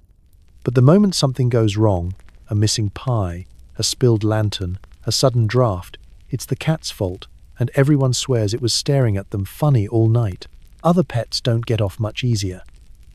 Dogs are believed to sense spirits, so their barking at the door is enough to set off a new wave of ghost stories and speculation. If the family dog howls at the moon or refuses to go near the bonfire, children gather close and whisper, "It's a sign." Whether it's a good sign or a bad one depends entirely on whether the biscuits burn in the oven. Even the chickens get dragged into the fun. In some households, the bravest hens are dressed up for Halloween, wearing makeshift capes or hats made from leftover ribbons and scraps of fabric. Why? The reasons are never quite clear. Some say it's to confuse evil spirits, some claim it brings good luck, and others just enjoy the annual tradition of trying to chase down a surprisingly agile chicken. The results are almost always the same: a flurry of feathers, an exasperated parent, and a story that gets retold every Halloween. If you have a cow, you'd better make sure it's happy on Halloween. A cranky cow is a bad omen for the winter, and so a few extra apples or handfuls of oats are quietly slipped into the barn, with a muttered wish for good health and lots of milk. If the cow refuses to cooperate, you just hope the local wise woman hasn't predicted a harsh winter. Otherwise, you'll be hearing about it for months. Animal superstitions don't stop at pets and livestock. Some villagers leave a dish of milk outside for the wandering fairy cat, hoping to avoid mischief. Others tie red ribbons to the tails of horses to keep them safe from witches. A horse found sweating in the morning? Clearly, it was ridden by spirits during the night. No point arguing with the evidence, especially if it means someone else has to muck out the stall. For all the fuss and worry, animals seem to weather Halloween just fine. Cats curl up in the best chair. Dogs beg for scraps at the feast. Chickens, if they're lucky, lose their hats and keep their dignity. By the end of the night, everyone in the house is grateful for their furry, feathered, and four-legged companions, superstitions and all. Because in the 1800s, animals aren't just bystanders, they're part of the family folklore, woven into the fears, hopes, and laughter that make Halloween a night of wild possibility. Whether they bring luck, mischief, or just a bit of comic relief, you wouldn't have it any other way. Some households swear by cabbage fortune-telling. Throw one over your neighbor's fence to find out the name of your future spouse, or just get yelled at for destroying someone's garden. If you think Halloween fortune-telling stops with apple peels and mirrors, you haven't met the 1800s obsession with cabbage-based prophecy. While today's celebrations might involve tarot cards or reading horoscopes, back then, vegetables were the mystic's tool of choice. On Halloween night, young people everywhere turn into amateur oracles, wielding root vegetables with the seriousness of a secret society. The most famous ritual? The legendary cabbage night. Here's how it works. After the bonfire, a gang of young villagers sneaks into someone's garden, often a neighbor's, rarely their own, selects the biggest, most promising cabbage, and yanks it out, roots and all. The trick is to pull it blindfolded, letting fate guide your hand to the right stalk. Once liberated from the dirt, the cabbage is hurled over the garden fence, or, in bolder circles, into the street. Tradition says the cabbage will reveal clues about your romantic destiny. If it lands upright, your future spouse will be steady and reliable. If it tumbles, expect a life full of surprises, or, more likely, chaos. The length of the root is supposed to predict how long you'll wait to marry. If there's a worm inside, well, draw your own conclusions about romance. Some take a bite of raw cabbage on the spot, swearing it gives a vision of their beloved. Others just cough and regret everything. Other divination methods abound, each stranger than the last. Some young women peel a cabbage and hang it over the doorframe. The first person to walk through the door, man, woman, or confused cat, is said to share a name with your future sweetheart. It's not uncommon to see anxious faces lurking in hallways, hoping their favorite neighbor is the next one in. Then there's the ritual of roasting nuts on the fire. You name 2 nuts, one for you, one for your crush, and place them side by side on the grate. If the nuts jump apart, your love will be stormy. If they roast quietly together, marriage is in the cards. The results, unsurprisingly, are open to creative interpretation. Especially if one nut just catches fire and burns to ash. People have been known to try this 3 or 4 times, claiming the first result didn't count. Still not convinced? Try naming the cabbage. A group of friends gathers to assign the names of eligible bachelors or bachelorettes to different cabbages, then spin each one on the kitchen table. Whichever cabbage points at you when it comes to rest predicts your future spouse. Is it scientific? Absolutely not. Is it fun? Without question, except, perhaps, for the poor cook who discovers half the winter's dinner rolling around the floor. No matter the method, fortune-telling with vegetables is a Halloween highlight. It's a way for young people to tease, flirt, and giggle behind their hands. The grown-ups pretend to disapprove, grumbling about wasted produce, but everyone knows they did the same thing at that age. Even the sternest grandmother has a story about the year her cabbage pointed at the town's blacksmith, and wouldn't you know, we were married come spring. By midnight, the cabbages are gone, the nuts roasted, and the halls echo with laughter and wild predictions. The gardens may look a little rougher, and there's likely a mild feud brewing over missing turnips. But it's all in good fun. In the end, the future remains deliciously mysterious. And the only thing you can predict with certainty is that next Halloween, someone's cabbage will be missing, and a new round of questionable prophecies will begin. After dinner, it's time for music. Someone produces a fiddle. Someone else tries to sing. If you're lucky, it sounds vaguely melodic. If you're not, well, at least you can claim the howling is just the wind. No Halloween in the 1800s is complete without a musical interlude that teeters between rousing entertainment and a bold test of neighborly patience.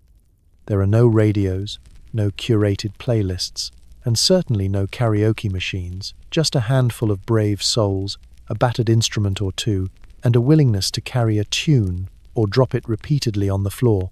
The parlor becomes a stage, the barn a concert hall, and every house echoes with the sounds of fiddles, flutes, and singing voices, on-key, off-key, and occasionally somewhere out in the garden. The music begins with a flourish, usually from the resident fiddler, often the same person who can mend a fence, milk a cow, and recite the longest story about their childhood in under 2 minutes. The fiddle is old, well-loved, and probably missing a string. It creaks and wails its way through reels and jigs. The tempo is unpredictable as the October weather. Children clap along, feet stomp on wooden floors, and anyone with an instrument is dragged into the action, no matter how much they protest that it's been years since I played. If a flute or tin whistle appears, there's a round of green sleeves or the girl I left behind me. Notes floating above the noise like ghosts above the moor. Sometimes, someone tries a hand at the accordion, which is both a marvel and a menace. Played well, it's the heartbeat of the party. Played badly, it's a reliable way to empty the room. Spoiler, it's usually played badly, but nothing unites a crowd like singing.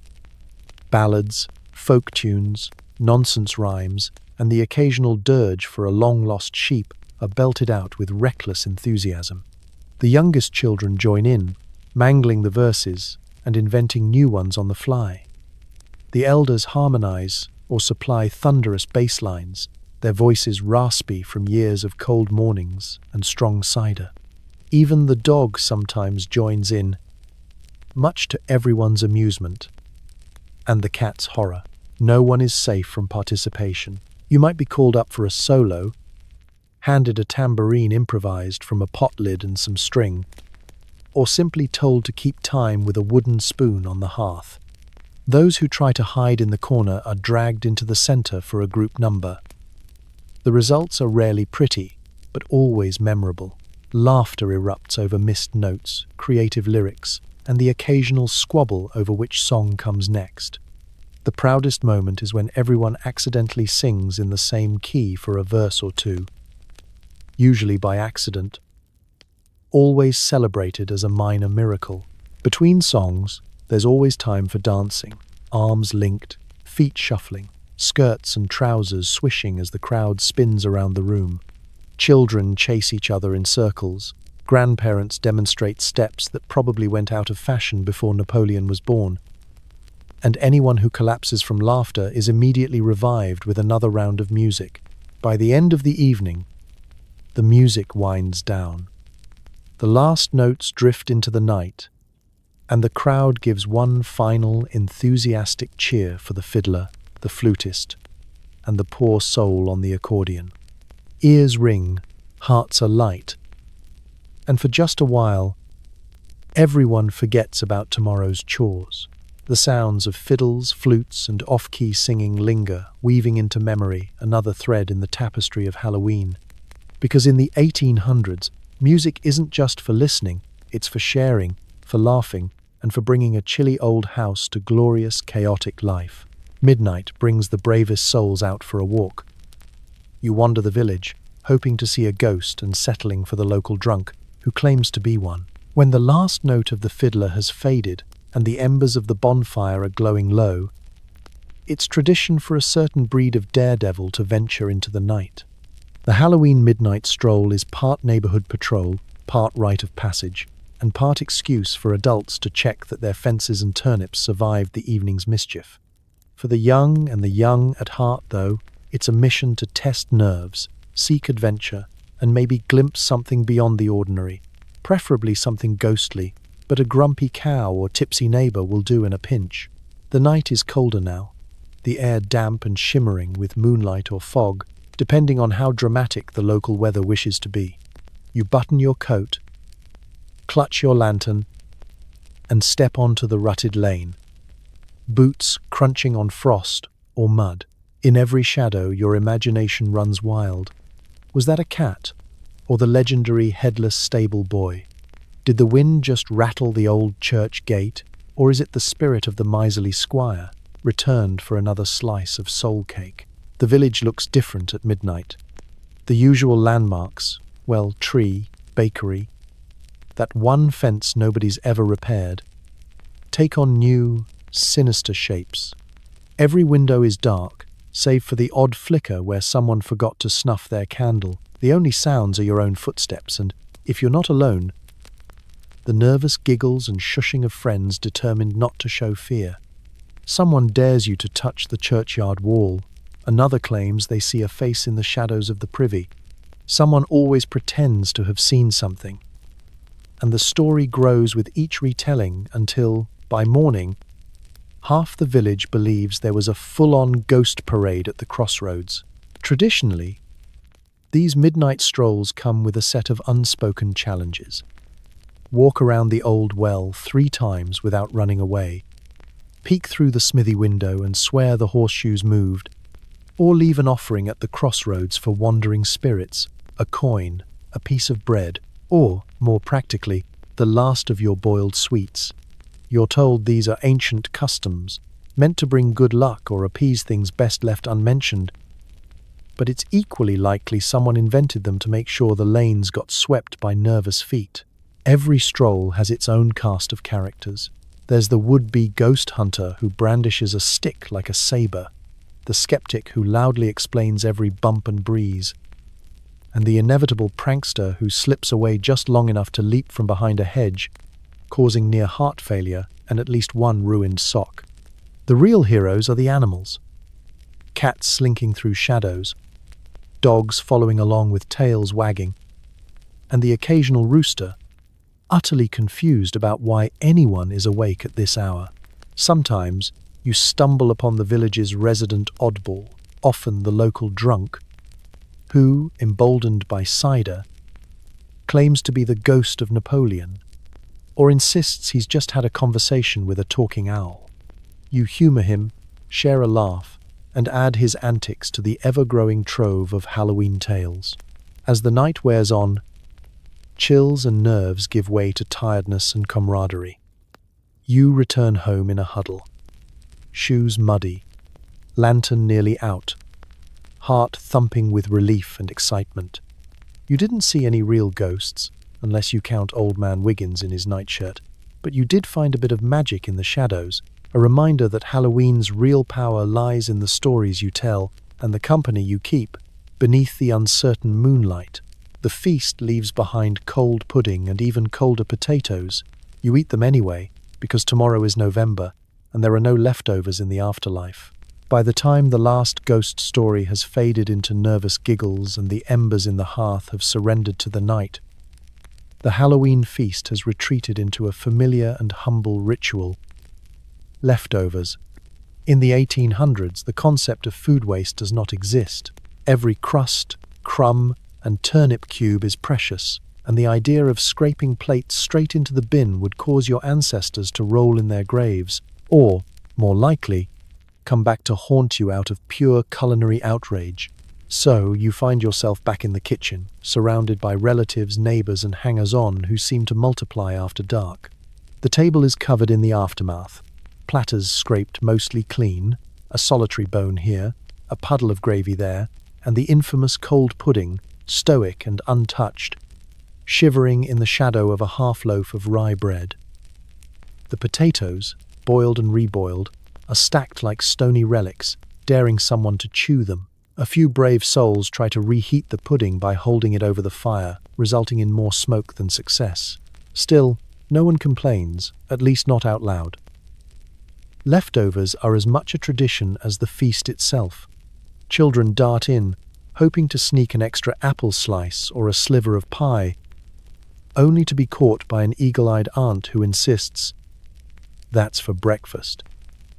Plates are hastily cobbled together. A wedge of pudding, a scoop of mashed something, a lonely carrot, and if you're very lucky, a scrap of cold meat. The feast now looks like a sampler platter of disappointment, but everyone tucks in with gusto.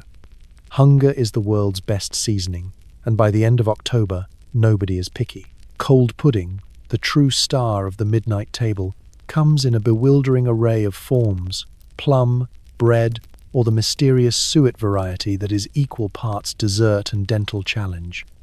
It's sliced, fried, or just gnawed at in its natural state, passed around with the communal spoon. Some swear it tastes better the next day. Others say this is a lie invented to prevent complaints. Either way, there's never quite enough to go around, and everyone insists they didn't want any in the first place. Meanwhile, potatoes are pressed into service in every conceivable fashion, mashed with leftover butter, fried in bacon grease, or simply popped into a pocket for tomorrow's lunch.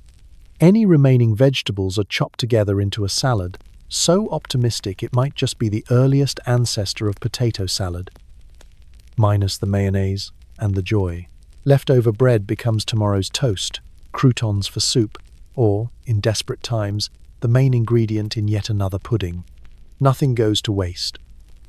Partly out of thrift, partly out of the knowledge that winter is coming. And every bite counts. The only things left behind are the bones for the dog, and, occasionally, the pudding skin that even the bravest refuse to tackle. This post-feast ritual isn't just about hunger. It's about comfort, resourcefulness, and togetherness. As the last plates are scraped and the final spoon licked, there's a sense of satisfaction that has nothing to do with full bellies. It's a quiet celebration of survival, of making do, and of savoring the simple fact that, for tonight at least, nobody goes to bed hungry. By the time the kitchen empties and everyone shuffles off to their chilly beds, you realize that these leftovers, cold, lumpy, and lovingly fought over, are as much a part of Halloween as any story or song. In the flickering candlelight, with pudding on your plate and family by your side, you're reminded that the best memories are rarely the prettiest, but always the ones you keep coming back to, just like cold pudding, year after year. You wake up to a house full of sticky plates, mysterious stains, and someone asleep under the kitchen table. No one remembers who started the food fight, but everyone has theories. Morning after Halloween in the 1800s isn't a gentle affair.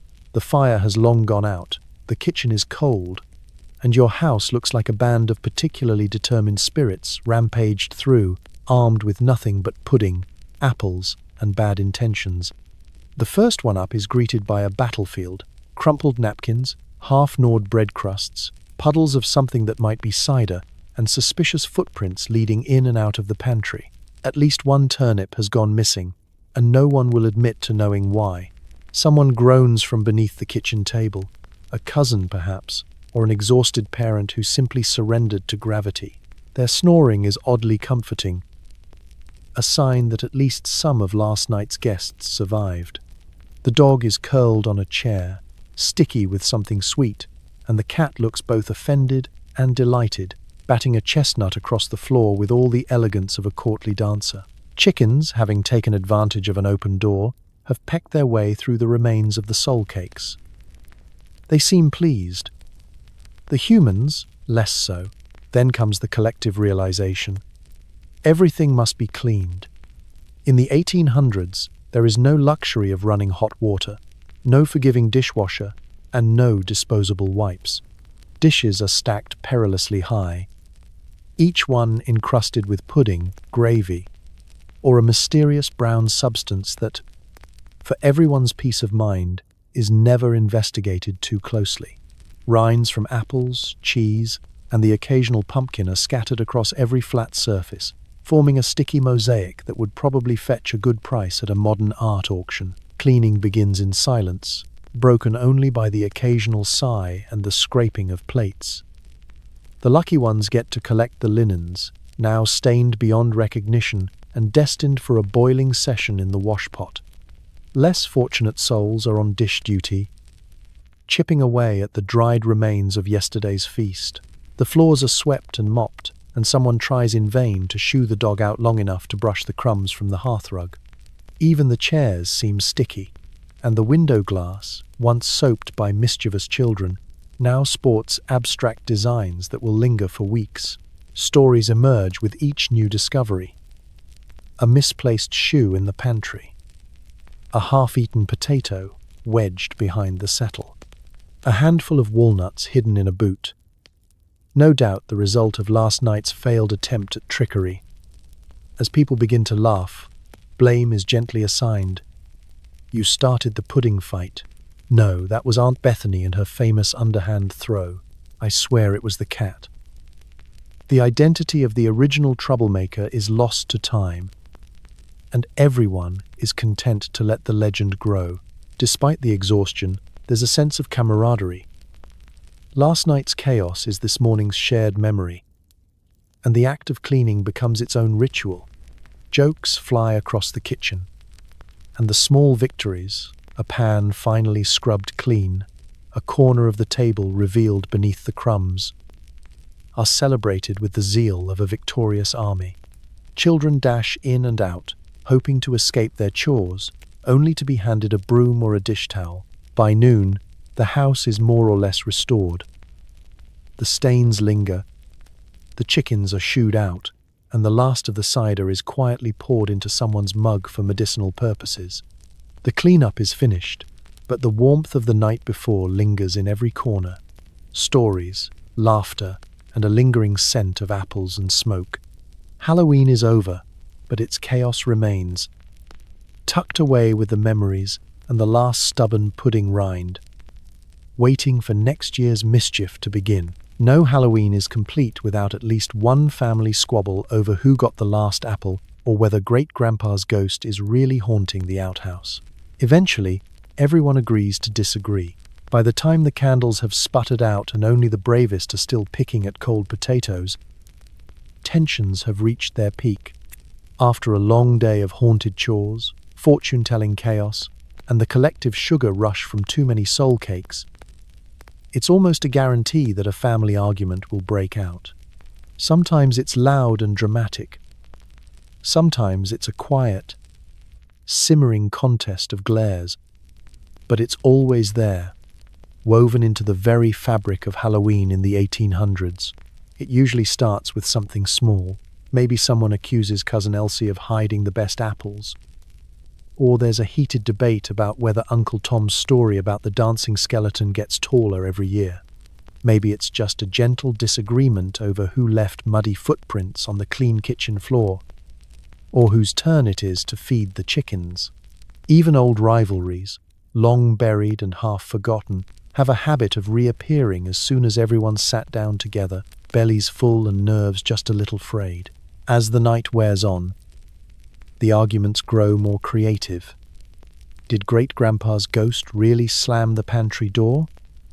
Or was it just the wind? Is it unlucky to sweep the hearth after midnight, or does it ensure good fortune? Can cabbage actually predict the future? Or is that just wishful thinking from someone who's eaten too much pudding? The debates are endless, with every family member an expert in their own corner of Halloween folklore.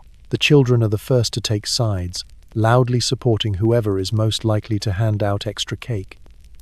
The teens roll their eyes, but secretly enjoy the spectacle. It's better than any ghost story. The elders, meanwhile, declare that none of this happened in their day and proceed to argue about how things used to be done, a memory which, conveniently, seems to change every year. The arguments rise and fall with the mood, like waves lapping against the shore. Eventually, though, the squabbles lose their steam. Maybe someone slips another slice of pie to the aggrieved party. Maybe laughter bubbles up over a particularly ridiculous accusation. I told you, the cat cannot read. He didn't steal your riddle book. Or maybe everyone just gets too tired to care anymore. There's a universal sigh as the clock ticks closer to midnight. The last of the cider is poured, plates are cleared, and someone, usually the person most invested in peace, suggests a round of apologies, or at least a truce. It's in these moments, as arguments fade into yawns and arms slip around shoulders, that Halloween magic works its quietest wonders. The embers in the fireplace are soft and low. Someone hums a lullaby from childhood, and a sense of calm settles over the house.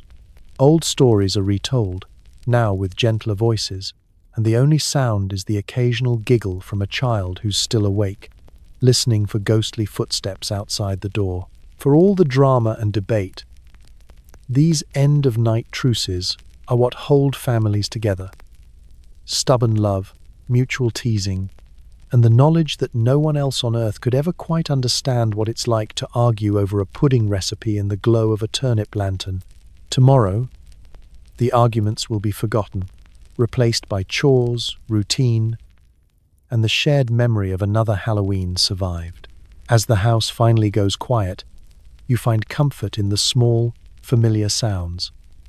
The settling of the old floorboards, the soft snoring of the dog, and the last whispered promise that, come next year, the arguments will return right on schedule. In the end, peace is restored, and sleep comes easier, wrapped in the warmth of family, tradition, and just a little bit of leftover pie. At last, you crawl into bed, exhausted and vaguely sticky from soul cake crumbs. The night is quiet, except for the sound of someone snoring and the distant echo of a parlor game gone wrong. You drift off, wondering if tomorrow will be any less weird. Bedtime in the 1800s is less of a gentle routine and more of a hard-won reward. You limp toward your mattress. If you're lucky, it's stuffed with straw and only mildly lumpy. If not, it's whatever you could scrounge from the barn or an especially generous pile of old coats. Your feet ache, your fingers are cold, and your socks, the ones that survived apple bobbing and mud wrestling, are somewhere between damp and possibly alive. You promise yourself, as you peel them off, that next year you'll have a proper pair, or at least one without a mysterious hole at the toe. You pause at the edge of your bed, surveying the chaos of discarded costumes, half-gnawed apples, and a jacket someone borrowed and never returned. Your pillow is flat, but it smells comfortingly of home. Wood smoke, a hint of lavender from the linen press, and, if you're unlucky, the faintest whiff of the family cat. The blanket is scratchy but warm, patched over the years by hands that love you, and heavy enough to keep out most of the night's chill, and, if you're lucky, the occasional drafty ghost. As you climb in, you hear the rest of the house settling down, someone still finishing the last round of chores, banking the fire, checking that the chickens are shut away, making sure no one left a lantern burning or a gate unlatched after all that mischief. A parent shuffles by, muttering about one more thing to do, and a sibling tries to sneak in with a handful of leftover soul cake. You let them because you're too tired to argue, and, secretly, you're glad for the company. The darkness is deep and velvety, broken only by the glow of a dying candle or the occasional flicker from the hearth. The sounds of the village have faded, the laughter, the music, the bonfire, all swallowed by the quiet. But inside, the night is alive, with little reminders of the celebration just past. Your ears ring with snippets of song. Your mind replays the silliest moments, and your cheeks ache from laughing at stories around the fire. For a few minutes, you relive the chaos, the squabbles, the wild fortune-telling, and even the thrill of sneaking an extra slice of pie when you thought no one was looking. There's a magic to this exhaustion, a sense of having been filled up, not just with food, but with memories. You're aware of every ache and scrape, every crumb in your bed, every sock you'll need to wring out tomorrow. But there's comfort here, too. In the familiar lumpy mattress, the warmth of family and friends still echoing in the air, and the knowledge that, no matter how much went wrong, or spectacularly sideways, you're together, safe and warm, at the end of it all. Your eyes grow heavy. You listen for ghosts, but all you hear are the comforting, mortal sounds of your household. The rustle of someone turning over, the dog sighing by the door, and the faint, rhythmic snoring of Uncle George, who always claims he never snores. The worries of tomorrow, muddy floors, leftover chores, the endless November gloom can wait. As you finally drift off, you dream of sweets, of warm fires, of games that never end, and of all the little bits of joy and trouble that make Halloween so strange and so wonderful. In the 1800s, sleep is earned, rest is treasured, and dreams are full of leftover pie and the hope that next year's socks will be just a little bit drier. The sun is barely up and already, someone in the house is moaning about the vapors, clutching a head full of regret and maybe half a turnip. Hangover cures in the 1800s are experimental, to say the least. Someone suggests drinking vinegar. Someone else suggests raw eggs. And everyone agrees never to mix the two again. You sip something called switchel, basically water, molasses, and whatever someone found in the cellar, and hope for the sweet release of either relief or amnesia. The morning after Halloween isn't for the faint of heart. You wake up to a pounding head, a mouth that tastes like the inside of a coal scuttle, and a stomach that swears it's been replaced with a laundry mangle. Every creak of the floorboards is agony, and even the chickens sound too loud. There's no aspirin, no greasy breakfast sandwich, and absolutely no sympathy, at least not until everyone else has checked their own pulse and decided they might survive. If you overindulged last night, mulled cider, questionable punch, or the neighbor's homemade firewater that could fuel a steam engine, you now face the consequences. The Victorians didn't have modern medicine, but they had plenty of theories and even more confidence.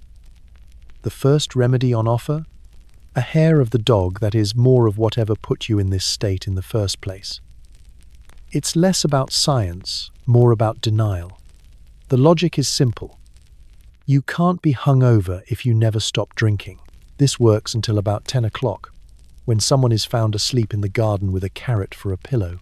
For those hoping for real relief, the family kitchen becomes a laboratory of desperation. Switchel, sometimes called haymaker's punch, is the go-to cure. It's a dubious blend of water, molasses, ginger, and vinegar, served cold. If you're lucky, there's a squeeze of lemon. If not, the ginger is just whatever root looked the least suspicious. Switchel claims to refresh the humours and clear the head. In practice, It makes you pucker and forget your other problems for at least a few minutes. Then come the raw eggs. Some swear by swallowing a whole egg for renewed vigor. Others prefer their eggs mixed with stale ale or a pinch of salt, and everyone has a story about the uncle who swore it worked right before he fell asleep in the root cellar.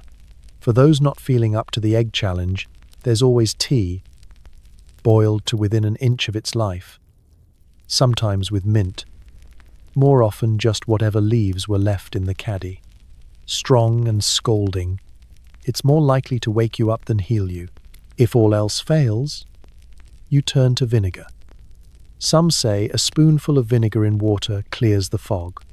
Others just gag and declare they'd rather face the hangover. More experimental households might try pickled onions, honey mixed with cider, or just lying in the dark and hoping for a fast recovery. Through it all, the mood is equal parts misery and camaraderie. Everyone compares notes, exaggerates their suffering, and insists their remedy is the only one that works. By mid-morning, most have found relief, or at least distraction, in hot porridge, strong tea, and a dose of gentle mockery from the children, who are far too cheerful for anyone's liking. In the end, the best cure is simply time, fresh air, and the knowledge that if you survived Halloween and its aftermath, you can survive anything. You promise yourself, as you sip your last mouthful of switchel, that next year you'll take it easy. But as everyone in the 1800s knows, promises made with a hangover are the first to be forgotten when the cider starts flowing again. Once the fortune-telling games start to drag, someone always suggests a prank. Maybe it's swapping out the sugar for salt in Aunt Hester's tea, or quietly pinning a note that says, "Kick me," or "Beware, ghost," to Uncle Giles's coat. The pranks are mild by modern standards, but lethal to dignity. No one is safe, not even the family dog, who spends the evening mysteriously sporting a mustache made from fireplace soot. The parlor after dinner is a hub of nervous energy and too much sugar. After hours of apple bobbing, musical misadventures, and ghost stories that range from the chilling to the downright ridiculous, the adults begin to chat quietly, and the younger crowd's attention span starts to wane. It's only a matter of time before someone, usually the most mischievous cousin, decides that what the night really needs is a bit of spirited troublemaking. The pranks begin harmlessly. There's the classic switcheroo of sugar and salt, a timeless favorite that transforms a hot cup of tea into a mouthful of confusion and betrayal. The victim always tries to recover with grace, but the faces they make become legend, retold for years to come. Next comes the art of stealth note pinning, which requires nerves of steel and quick fingers. The goal is to attach a silly sign, "Beware," "Haunted," "Witch in training," or just a mysterious cabbage drawing onto someone's back without getting caught. Extra points if the prank survives the whole evening. For the more hands-on pranksters, the possibilities are endless. A few carefully placed apple cores in coat pockets, a peeled potato in a boot, or the age-old whoopee cushion recreated with a well-inflated pig bladder, don't ask, and a well-timed jump onto the settee. The unlucky target's reaction sets off waves of laughter, and the pig bladder quickly vanishes, hidden by giggling children who know better than to let it fall into grown-up hands.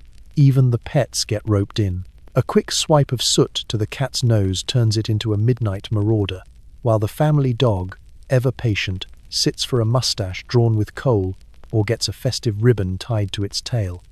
The adults, pretending not to notice, secretly keep score of the evening's best improvements. Sometimes, the animals themselves get their revenge. Nothing disrupts a prank faster than a determined cat chasing a fake ghost made from a bedsheet, sending a tray of biscuits flying. The boldest pranks involve teamwork and timing. The mystery handshake, wet sponge hidden up a sleeve, the swapped seats at the dinner table, or the old door tied shut with twine trick are all part of the fun. One ambitious group manages to replace all the firewood with pieces of painted turnip, which results in an impressive display of non-flammable confusion and, eventually, a good story to tell at every future gathering. Of course, there are limits. No pranks during dinner, no hiding anyone's real medicine, and absolutely no putting frogs in shoes. Everyone remembers the great amphibian incident of 42. If a prank goes too far, the pranksters are expected to apologize, and, if needed, mop up any collateral cider. By the end of the night, the parlor is full of laughter, harmless accusations, and just enough confusion to keep things interesting. The pranks fade as bedtime approaches, replaced by tired smiles and whispered promises of next year. Everyone goes to bed with lighter hearts, and even the sternest aunt can't help but smile at the memory of the dog's perfectly twirled moustache. Because in the 1800s, parlor pranks aren't just about mischief. They're about making memories, poking gentle fun at those you love, and reminding everyone that a little foolishness is the true spirit of Halloween. If you're wealthy, you might have ordered a costume kit from a far-off city weeks ago, provided the postman wasn't distracted by sheep, mudslides, or existential dread. These costumes promise elegance but arrive wrinkled and 2 sizes too small, accompanied by a note about continental flair and a vague odor of disappointment. You try to squeeze into velvet breeches and a papier-mâché mask, knowing you'll spend most of the evening explaining what you're supposed to be. In the 1800s, most Halloween costumes are homespun inventions cobbled together from whatever is at hand. Old sheets, last year's trousers, or the contents of a very forgiving rag drawer. But for a lucky few, there's the exotic thrill of the mail-order costume. It's the ultimate status symbol. Proof that your family not only has disposable income, but also enough optimism to trust the postal system. You remember placing the order weeks or months in advance, carefully selecting from an illustrated catalogue that promises mystique, grandeur, and a touch of continental wonder for just a few shillings. The anticipation builds as Halloween approaches. Every knock at the door is met with eager eyes and anxious hearts. Has the costume arrived? Is it lost with the sheep in the next county? The postman becomes an unwilling celebrity, grilled daily for news of silks, satins, and feathered hats. When the parcel finally arrives, it's a moment of triumph, at least until you open it. Mail-order costumes are a lesson in managing expectations. The elegant musketeer ensemble looks slightly less dashing and more like a pirate with a fabric allergy. The Venetian noblewoman gown, squeezed flat for postage, emerges with 100 mysterious creases and a suspicious stain near the hem. The papier-mâché mask, touted as sumptuous and enigmatic, is instead oddly lopsided and smells faintly of glue and cabbage. Someone swears they can see a thumbprint in the paint. Getting dressed is a communal effort. Relatives gather to help you tug on stockings, pin up hems, and stuff handkerchiefs into gaps where the fit is off. Shoes pinch, buttons strain, and the mask flaps loosely unless you tie it so tight your ears fold. But no matter, the costume is worn with pride, discomfort, and just a hint of desperation to prove you're as fashionable as the city folk. The reactions are mixed. Younger children look up in awe. Friends and neighbors guess wildly at your disguise. A French marquis? A mysterious magician? Are you meant to be the tragic ghost of Lady Turnip? Each guess is more entertaining than the last. You do your best to stay in character, only to break when you catch a glimpse of yourself in a cloudy mirror and realize the mask is already shedding glitter on your shoes. Practicalities aside, there's a special thrill in being the only one on your street with a store-bought costume. You twirl for the crowd, parading past home-sewn witches, raggedy ghosts, and scarecrows with cabbage hats. Secretly, you miss the comfort of your old patched cloak, but you can't help enjoying the moment.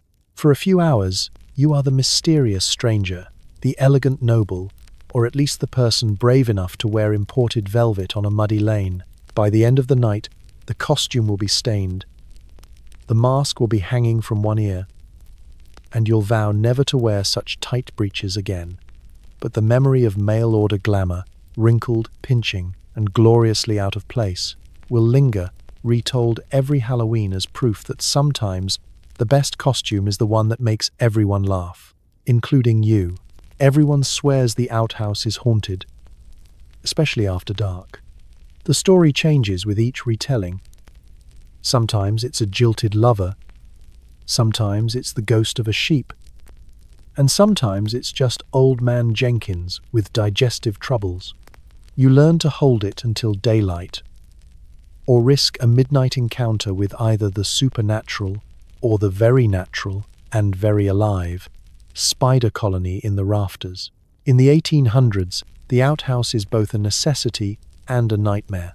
Perched at the far end of the yard and built from whatever scraps of wood the last storm didn't claim. It's never quite level, always a little drafty. And on Halloween, it's the centerpiece of a whole subgenre of ghost stories designed to keep children, and, let's be honest, most adults, from venturing out alone at night. The outhouse becomes the backdrop for whispered tales, dares, and the kind of childhood trauma that builds character, or lifelong fears of public restrooms. As dusk falls and the grown-ups tell stories by firelight, someone inevitably brings up the ghost in the privy. The details depend on who's talking. One version tells of a lovesick farmhand who disappeared on All Hallows' Eve, never to be seen again, except for his muddy boots, which reappear every October in front of the outhouse door. Another version features the sheep that met a mysterious end in the very same spot, its bleating echoing through the night every time someone goes out to do their business. Some say the ghost is a grumpy ancestor, still judging the living from the great beyond, and determined to make every late-night trip as terrifying as possible. The outhouse itself doesn't help its reputation. It creaks in the wind, groans underfoot, and always seems colder than the night air. There's the unmistakable feeling of being watched by moonlight, by bats, by spiders the size of small rodents, or by whatever creature, real or imagined, lurks in the gloom. The bravest attempt to whistle as they go, hoping noise will keep the spirits at bay, while the more superstitious recite rhymes, carry a candle, or send the family dog ahead to clear the way.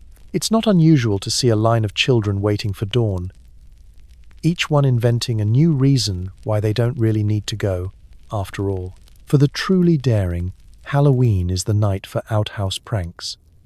Someone might tie a bit of cheesecloth to a stick and wave it from behind the door, or scratch on the wood with a twig just as the door swings shut. Shrieks ring out, and the victim bursts back into the kitchen, swearing never to use the outhouse again, at least not until tomorrow. The local legends evolve with every retelling. Sometimes, the ghost becomes a protector, scaring off burglars and wild animals. Other times, it's a mischievous spirit, blamed for missing shoes, cold seats, and mysterious drafts. If the dog barks at nothing, or the door slams in the wind, everyone exchanges knowing glances and says, "It's just the ghost, don't worry." It only haunts on Halloween. Yet, as much as everyone complains, there's comfort in the familiar routine, the mad dash to the outhouse at dawn, the breathless run back, and the collective relief of surviving another Halloween night without supernatural mishap, or, at the very least, only minor spider bites. In the end, the ghost in the outhouse is more than just a story. It's a shared shiver, a village tradition, and an excuse to stick together in the darkness. Long after Halloween ends, the legend lives on, a cautionary tale whispered to the next generation, because in the 1800s, every family needs a little bathroom drama to keep things interesting. The party's over, but in the 1800s, even packing away the decorations comes with ritual. You're not supposed to store turnip lanterns inside, bad luck, and any leftover apples must be eaten before sunrise, or the banshee will be offended. Someone insists that if you sweep the floor counterclockwise after midnight, you'll have good luck all winter. You're not sure what you believe, but you do know you're not touching anything that's still dripping candle wax. Once the festivities fade and the last laugh echoes through the chilly halls, it's time to clear up the debris of another epic Halloween. But, as with every other part of the 1800s holiday, there's no such thing as just tidying up. Packing away Halloween decorations is a process steeped in superstition, old wives' tales, and more than a few dubious rules passed down through generations of anxious housekeepers. First to go are the vegetable lanterns, turnips, potatoes, and, if you were lucky this year, an actual pumpkin, all lined up on the windowsills with their lopsided faces and melting candles. By morning, they look less spooky and more like survivors of a long, hard night. Legend says it's terrible luck to let these lanterns linger indoors. The spirits they warded off need a clear path back to the night. So, you carry them outside, sometimes all the way to the garden's edge, where they can return to the earth. Anyone who tries to stash a withered turnip in the pantry for next year is swiftly and firmly overruled. No one wants a year of haunted porridge. Leftover apples are another minefield. The old folks claim every last apple must be eaten or shared before sunrise, lest the banshee take offense and bring a year of misfortune, or at the very least, a blight on the orchard. Children gleefully help out with this rule, pocketing apples for breakfast and using any truly battered specimens for an impromptu game of apple rolling. Just as long as every core finds its way outside, never in the bin. No one dares tempt fate when it comes to apples and the spirit world. The task of sweeping up is full of whispered advice. Some say to always sweep the dust and crumbs toward the hearth, to keep the warmth in. Others claim that counterclockwise sweeping after midnight will reverse the year's bad luck. There's even a heated debate over whether you should use the party broom or the Sunday broom, as each carries its own mysterious weight of household fortune. As for costume bits and decorations, everything must be inspected for stray pins, scraps of cabbage, or suspiciously sticky ribbons. Any leftover bits of turnip or cabbage are buried far from the house. Nobody wants their spring planting haunted by the ghost of last Halloween's prophecies. Paper masks are burned in the hearth, with a quiet wish for no more accidents next year. And soot-covered bedsheets are aired outside, where the night wind can chase away any lingering bad spirits. Throughout the process, every accidental slip or mishap is given ominous meaning. Break a plate? That's 7 weeks of guests. Drop a lantern? Best sleep with one eye open. Forget to snuff out a candle? Well, don't blame us if the pixies come knocking. Children and grown-ups alike treat every task with gentle solemnity, half laughing, half uneasy. Because when it comes to Halloween, you can never be too careful.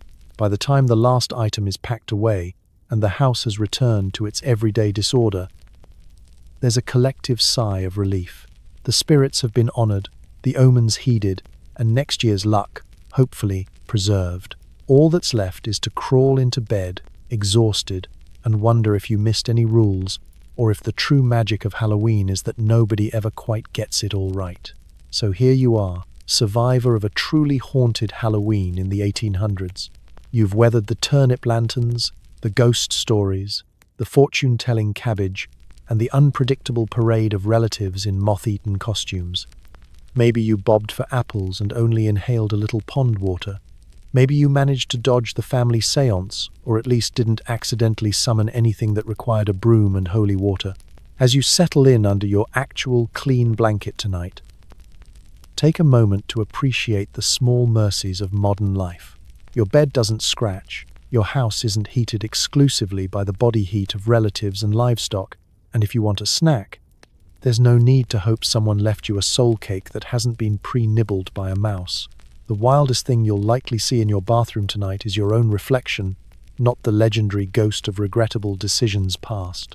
Looking back, Halloween in the 1800s was less about jump scares and more about enduring a night filled with awkward parlor games, questionable cuisine, and the ever-present possibility that someone might mistake you for a witch if you know too much about herbs. People found a way to celebrate, even when celebration meant bobbing for apples in water that looked like it came from the horse trough.